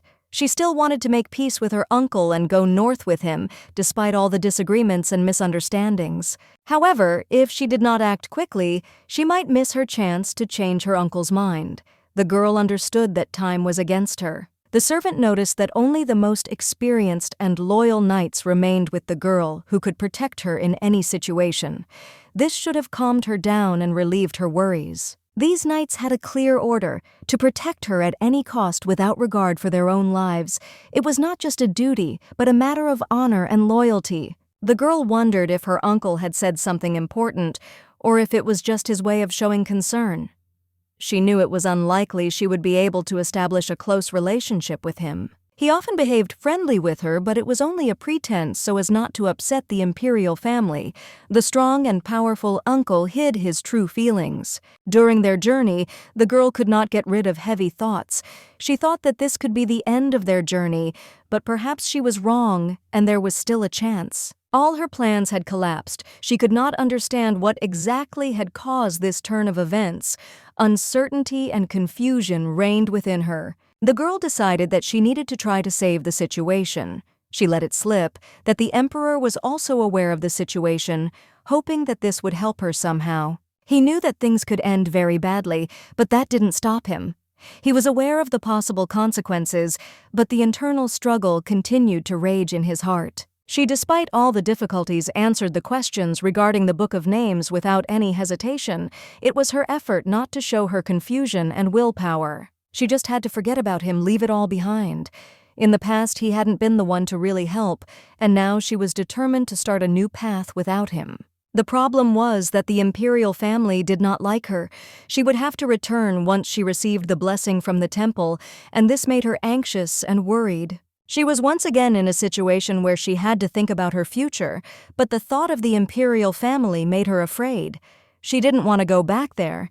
It filled her with horror. The fox, noticing her sadness, said that if trouble happens, she will be there and protect. There is no need to worry, everything will be fine despite all the trials that await her. The fox was the most beautiful and powerful creature among the divine beasts, and she understood her role. It was her nature to protect and be faithful to her chosen one. The girl believed that the fox would not leave her, and this was a source of comfort for her. She felt how important this support was, especially in such difficult moments. She hugged the fox tightly, feeling her warmth and support. This simple gesture contained all the strength that allowed her not to give up, despite all the worries and fears. The girl was already tired of always being abandoned. This feeling of loneliness haunted her, and it seemed she could not find salvation from this pain. The servant, turning to the master, asked if he was worried about the princess's condition. The question was direct, but reflected concern for her well-being, as is proper in such situations. In fact, the servant expected that he would be able to stay with the princess a little longer, but he noticed that the master apparently had no desire to leave her for long. The Duke, hearing this question, looked at the servant and, with his characteristic calm, asked if he reminded himself of a person who was capable of experiencing emotions from such situations. The servant was a little taken aback by this question, instantly afraid that he might have misunderstood something. He hastened to answer that of course there was nothing wrong with it. In the Duke's hands was a candy that had been given to him by the princess. It was a small gesture of attention, but in his hands it looked like a symbol of care and special treatment for her. The servant, noticing the tension on his master's face, turned to him in an apologetic tone, explaining that it was simply the overly serious expression on his face that made him feel unsure. He hoped that his remark was not connected with the fact that the master had left the princess. The servant tried to find an excuse for his anxious appearance, trying to avoid unnecessary questions. When he saw the Duke next to the princess, something changed inside him. It was a strange feeling that he couldn't immediately understand, but it was definitely there. He noticed that the Duke was at that moment showing concern for another person for the first time. So openly, his attention was directed only to the princess, which surprised everyone. He thought that perhaps everyone else felt the same way as he did. Everyone pulled out their long sticks and rode with the Duke, trying not to miss the chance. The reason for this behavior was clear. Everyone wanted to stay with the princess longer, enjoy her company, and communicate with her while they had the opportunity. A Taita dragon was not just a dangerous creature, it was a great opponent, and the Duke knew that in such a case emotions must be kept under strict control. No matter how hard they tried to hide their feelings, it was clear that the Duke had become more sensitive, showing attention and concern towards the princess. The princess's nanny handed her the last of the candies. It was sweet. She always made sure the princess had everything she needed and even a little more. The girl, seeing her nanny smiling, gave her one of the candies. It was a gesture of kindness that she wanted to share despite her own love of sweets. He was absolutely delighted by this scene. It was incredibly sweet of her, and he couldn't help but notice how tenderly she treated her nanny. If the princess stays in this condition, she won't be able to eat much sweets because health requires dietary restrictions, but for now, let the nanny enjoy it. It was obvious that the knights as well as everyone around her were ready to torment her at this point. They could not afford to relax because a further test awaited everyone. Now was not the time to be sad. It was necessary to pack all the things as quickly as possible in order to get there on time. Time was running out, and every minute was worth its weight in gold. The magic bag that one of the servants gave her, although small, had an amazing property. It could hold a lot of things, which was incredibly convenient on the road. 3 days later, they had almost reached their destination. The journey had been long, but everyone knew that there was very little left, and they would soon be at the right place. Tired, but full of determination. The maid, who was constantly monitoring the route, announced that they would soon arrive at the temple. Everyone was excited, because this meant that the long journey would soon be over. He hoped the princess was handling such long journeys well.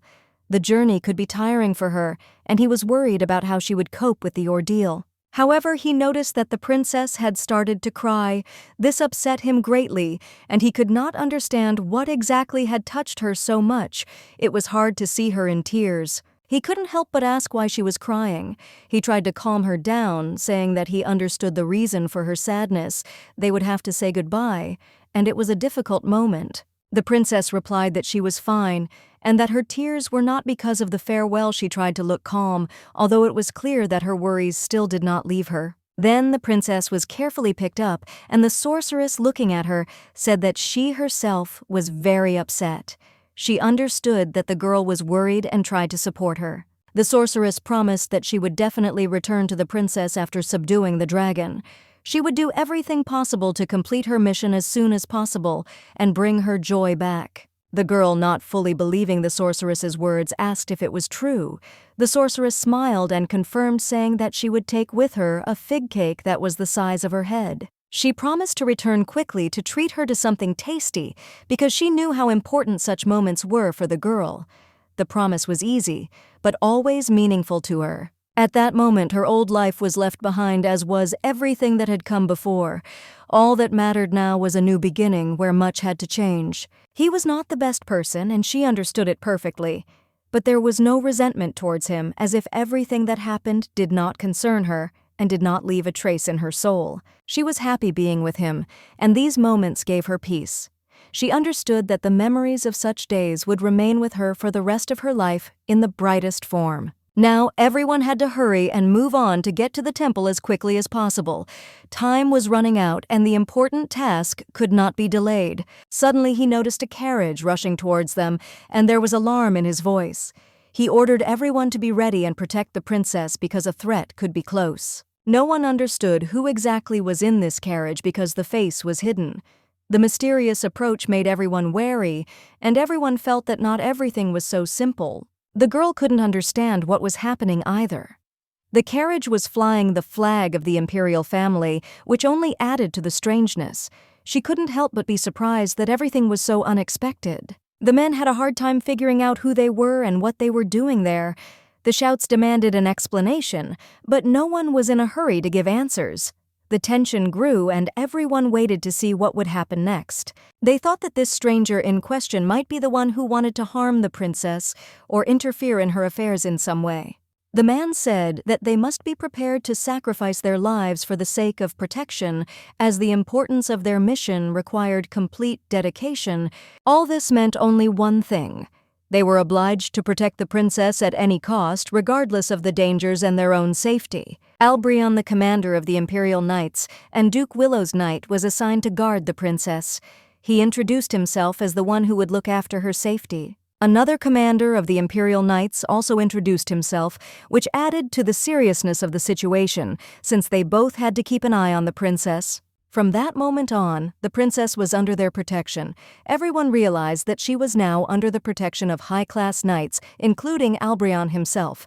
In his previous life, Albrion was the one who caused the princess the most pain, and so it was difficult to understand why he was chosen for this mission. Among the two commanders of the Imperial Knights, one became famous for his reputation in subduing dragons and his victories in these battles. Another Albrion who is in the shadows carries out the dirtiest and most difficult tasks. He is always close to the Emperor, and his main task is to control the hounds. These dogs are not only dangerous but also watch for those who can threaten the safety of the Emperor. This dog came to accompany her on her journey. He has a bad reputation and is rumored to always be afraid of his name.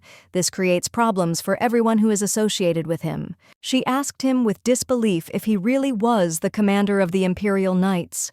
His name was familiar to her, and she wanted to make sure of the truth of his words. He seemed too suspicious to her. As the commander had already said, he had been tasked with taking the princess under his wing and ensuring her safety. This was an important mission that he had to complete as quickly as possible, and without asking any questions. The servant remaining by his side asked him again if he was going to take the princess to the court itself. He understood his motivation and his desire to do his job, but he had his own doubts about the plan. But by the Duke's order, he had to take the princess to the temple first as his duty required. He asked the servant to understand his situation and forgive him that his actions might not coincide with the servant's own wishes. It was completely incomprehensible why they couldn't come to an agreement. This led to all decisions about how to proceed, being in the hands of other people. The princess could be taken away whenever they wanted. The one who was to accompany the princess was known as the Smiling Devil. His smile did not bode well, and many found it too sinister to trust him with such an important mission. He seemed to be trying to have a little fun, but it was clearly not the best idea. In his current mood, it would be best to avoid any confrontations with him if you don't want to get into trouble. The commander replied with a grin that if he thought the Duke was above the Emperor, he was deeply mistaken. Such arrogant thoughts had no place in their conversation. The girl was scared, not understanding at all what to do now. She was too small, she was not even 5 years old yet, and all the chaos that was happening did not give her peace. Now she has to endure ridicule and bullying again. All this happened because she tried too hard to get close to her uncle, forgetting about the possible consequences. Fear took possession of her heart. She was sure that she could not fall into their hands again. It would be terrible, and she did not know how to get out of this trap. The commander asked how much longer they were going to resist. He was ready to give them a chance, but time was running out and the tension was growing with every second. He offered them one last chance to retreat before the consequences became irreparable. If they did not, he would be unable to call what was happening anything other than a mutiny. Apparently there had been some misunderstanding, and they were now about to leave. He said he could take the carriage if they decided to continue on their way. The carriage was equipped with various amenities for the princess, and he knew that he had to at least take care of her comfort. It was his duty to provide for her needs even in such situations. He didn't care about the prospect of punishment. The main thing was that the princess felt comfortable and calm. In his eyes, this was more important than any consequences of his actions. The commander, as it turned out, accepted the situation with favor. He resolved everything as the commander wanted and ordered one of the servants to immediately climb into the carriage without thinking. The girl felt anxious, but she could do nothing to help herself. This premonition did not give her peace, although she could not understand what exactly was bothering her and why it was bothering her so much. If the Duke had been there when she was a child, everything might have been different. Perhaps she wouldn't have had so many doubts and worries, and her life would have taken a completely different path. The girl was extremely upset. Saying goodbye to her maids is hard because it was painful for everyone to let the princess go. This meeting was difficult for them and made them worry. The princess looked completely confused and tired. It was as if she was ready to immediately pay for her actions, not understanding why everything had suddenly escalated so much. This frightened those around her. Everyone around was in shock. No one could understand how the knight could let the princess go so easily. It was not just a step, but an act that made one wonder about his motives. The situation was scary and mysterious. The knight showed no respect for the princess.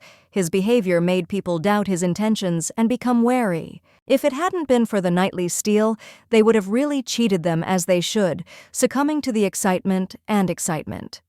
The situation was tense, and everyone felt that something was about to happen.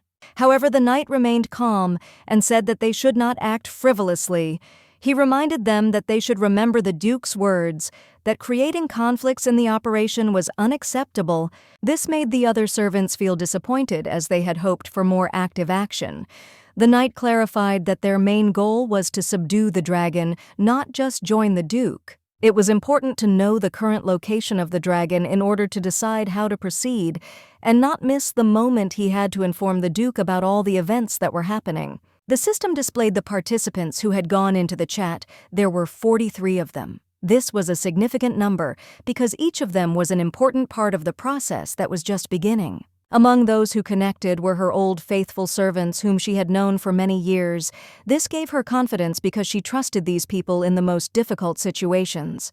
They decided that they would not leave the princess, and once the dragon threat was gone, they would come back for her to protect her and be by her side no matter what. She remembered how they all loved her, and it filled her heart with warmth.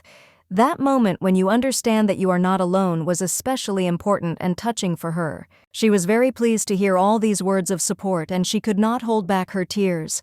Such attention overwhelmed her emotions, and she was not ashamed of her tears. The servants were always so gentle and caring, especially the one who was always there ready to fulfill promises and give hope in the most difficult moments. Ni, who often spoke of her beauty, and Roten, who was like a grandfather to her, remained by her side in the most difficult moments, supporting her with their presence and advice. Ivina and everyone else were forced to part with her. It was not easy, but everyone understood that it was inevitable. The farewell was filled with emotions, but there was a sense of loss. Each of them promised to meet again, but whether this promise would be fulfilled remained in question. Their paths diverged, and only time will tell what will happen next. Over time, the number of participants became fewer and fewer. One by one, they left this path, and their presence became rare. Only the memory of those who were nearby remained. They traveled further and further, and in the end, only 2 remained. Everyone else went about their business, leaving them alone on this journey. Rubes, feeling guilty for failing to protect the princess, expressed his apologies. He was willing to accept any punishment to atone for his mistake and regain her trust. In the end, the last participant remained, her nanny. This was the woman who always took care of the princess and became her support in the most difficult moments of their lives. She asked the princess not to cry because their journey in the carriage was not easy. There were difficulties at every step, but she tried to support the girl so that she would feel at least a little relief. The girl continued to cry. Her tears were caused not so much by pain, but by the unexpectedness of what had happened. Her little heart could not understand why everything had happened this way. Everyone around was perplexed. How could the princess, who was supposed to be a symbol of strength and fortitude, endure such a moment so weakly? It was completely incomprehensible to them. I didn't start screaming, although I really wanted to. After all, she's still very little, she's not even 4 years old, and all this is a huge shock for her. Why can't they understand this? In response, they rudely told her that if she didn't want to get into trouble, she'd better keep quiet. Otherwise, she risked losing her tongue if she continued to behave like that. He quickly picked up the princess in his arms, apologizing for his abruptness. His words sounded genuinely concerned, but her pain was unbearable and difficult to hide. I was absolutely terrified, not knowing how to help. The commander suggested that she would be cramped in the carriage, so he suggested riding, hoping that she would be more comfortable that way. She felt a sharp pain and could hardly breathe. The sacred beast watching her asked if she was okay. He promised to protect her with his magic, but she had to endure it for a while. The girl, despite the words of comfort, was far from well. Her condition remained anxious, and her every breath seemed painful and heavy. It all seemed like a repeat of her past life where she faced difficulties over and over again, not understanding how to cope with pain and fear. She couldn't get used to it. Fear gripped her heart. She looked for salvation, hoping that someone would notice her suffering and provide support, but there was no one around to protect her. There was a desperate look in her eyes as if she was begging for help, but no one seemed to be going to intervene, and her loneliness only grew stronger. A few seconds later, her uncle appeared in the room and immediately picked her up in his arms. He was there, as always, when she needed support. The girl, still in shock, could not understand what had just happened. She was confused, and the world around her seemed different than before. When she saw her uncle, she didn't immediately realize it was him. Everything seemed so strange, as if time had stretched out and all the events were mixed up. The uncle apologized for his lateness, saying that despite everything he was there to help, he always looked for ways to comfort his niece in difficult times. At this time, other people also appeared who immediately apologized and offered their services. They all somehow knew that she was in trouble and were ready to help. When she was called, she turned around and a smile appeared on her face. She was glad to see familiar people, although she did not fully understand what was happening. She didn't fully understand why so many people willing to help appeared in her life. She always thought that all this was impossible, but now she began to doubt. There were people around who were ready to help, and her heart filled with gratitude. Everything seemed so strange, but at the same time so incredibly right. The commander, noticing all that was happening, became very angry and asked what the Duke was doing there. His question was full of discontent and suspicion. The uncle, without losing his composure, calmly replied that he would like to know whether they could really put their lives at risk because of some stupidity. He added that if they dared to do this to the princess, they should understand that they would answer for their actions. It was not just a threat, but a solution to the situation. The commander became very angry. His face expressed anger. He said that if someone interfered in the affairs of the emperor, he would perceive it as the beginning of a war and would not allow such interference. The Duke, without losing his composure, chuckled. He replied that before deciding such serious matters, he would have to teach everyone good manners so that there would be no more misunderstandings. The knight, holding the girl tightly in his arms, looked up at the commander. He said that the Lord should allow him to teach a lesson to all those who were guilty of the incident with the hats. Duke Willow was known for having the finest knights and mages in his employ. If these forces were to be brought here, their strength and experience would help them achieve victory, leaving no chance for their enemies. In this conflict, the consequences will only be for those who started the quarrel, and they themselves will bear the brunt of the punishment. No harm will be done to anyone else in this situation. The Duke turned to his superiors, informing them that the incident would be reported to His Majesty immediately. This meant that the event would not go unnoticed. The Duke saw nothing wrong with this. He was sure that the situation had been exaggerated, which naturally caused even more irritation on the part of the commander, who did not agree with this approach. Today they decided to retreat, not wanting to continue the confrontation, but in the future, as the Duke said, they will definitely meet again, and the situation will be resolved in a different way. He said he would see the princess again, perhaps sooner than they thought. It was a promise full of hidden threats, for the Duke was not a supporter of peaceful solutions. The girls stood in a corner, frightened by the whole situation. The commander, meanwhile, insisted that the princess be taken care of carefully, taking into account all possible risks to her safety. Uncle said that if they didn't want to lose their lousy tongue, they should be careful what they said, otherwise they might get into trouble. He emphasized this with seriousness. The commander, clearly confused, could not understand what was being said. His face expressed complete bewilderment, and he did not know how to react to such words. He simply fell silent. The Duke, in a reserved and firm tone, added that in future the commander should avoid words like "their princess." This could not only save his life, but also help in difficult situations. The commander turned pale, his eyes filled with anxiety.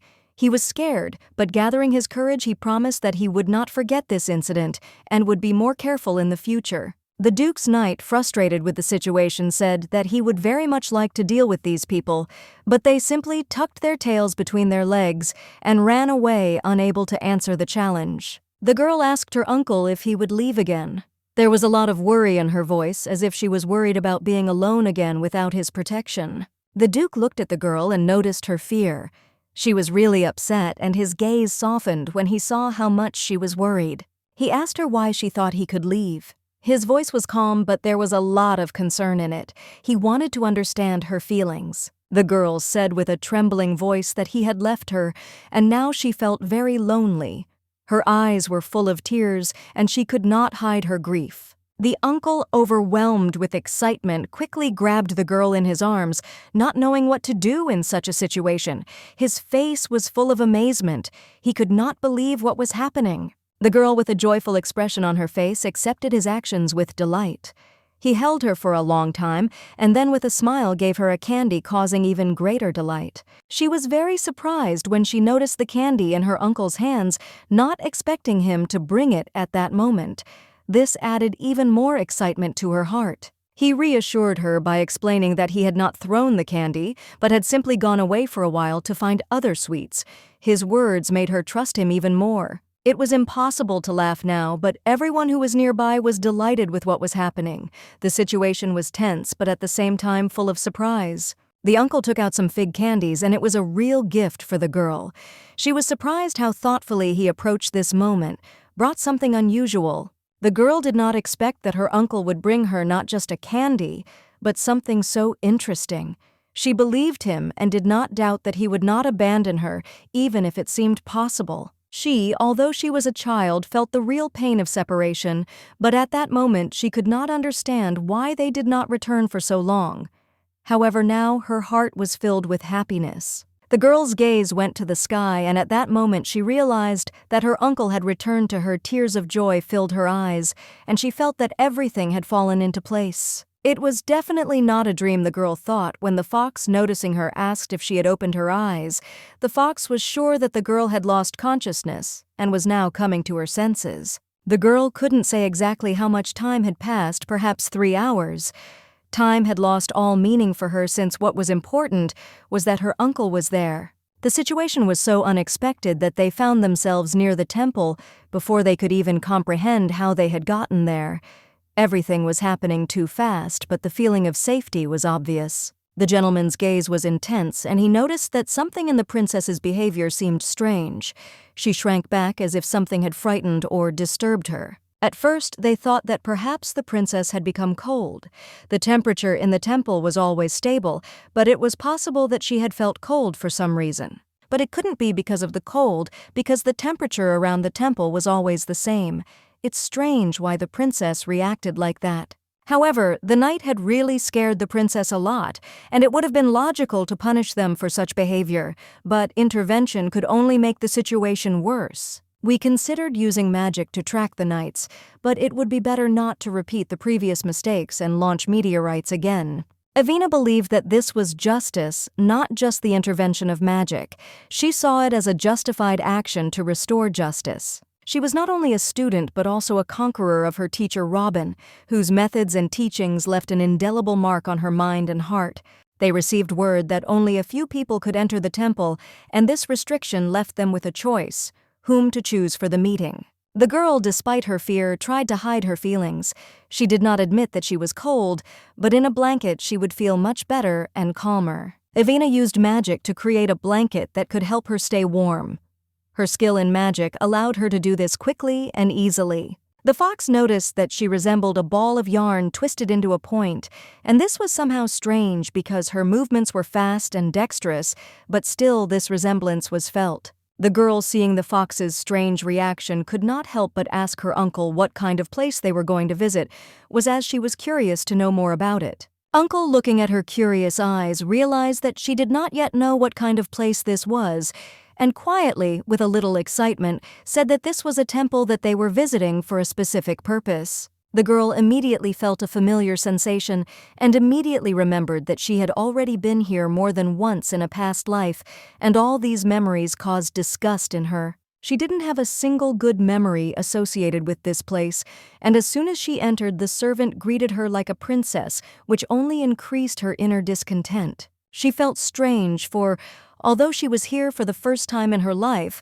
her past feelings haunted her, and she responded to the Duke's greeting feeling an unpleasant cold. The Duke was grateful that he was able to bring her here, but at the same time he was constantly wondering why the lady had not brought up the topic of the priest's absence, which seemed strange. When they arrived, they were expected to be met by the priest himself, who was the head of this temple, but as it turned out, something had happened and he was not there to meet them. The girl's uncle, noticing the strange situation, asked the escorts where the priest had gone, since it was clear that something had gone wrong, and everyone hesitated, waiting for an answer. The people accompanying them reported that the priest had to leave his place urgently due to an unforeseen matter, and for this reason he could not meet them as planned. The girl felt fear as she found it difficult to understand how this could happen. She could not believe that the priest she was expecting was suddenly unavailable. She immediately realized that without the priest's blessing, it would be difficult for her to continue on her way.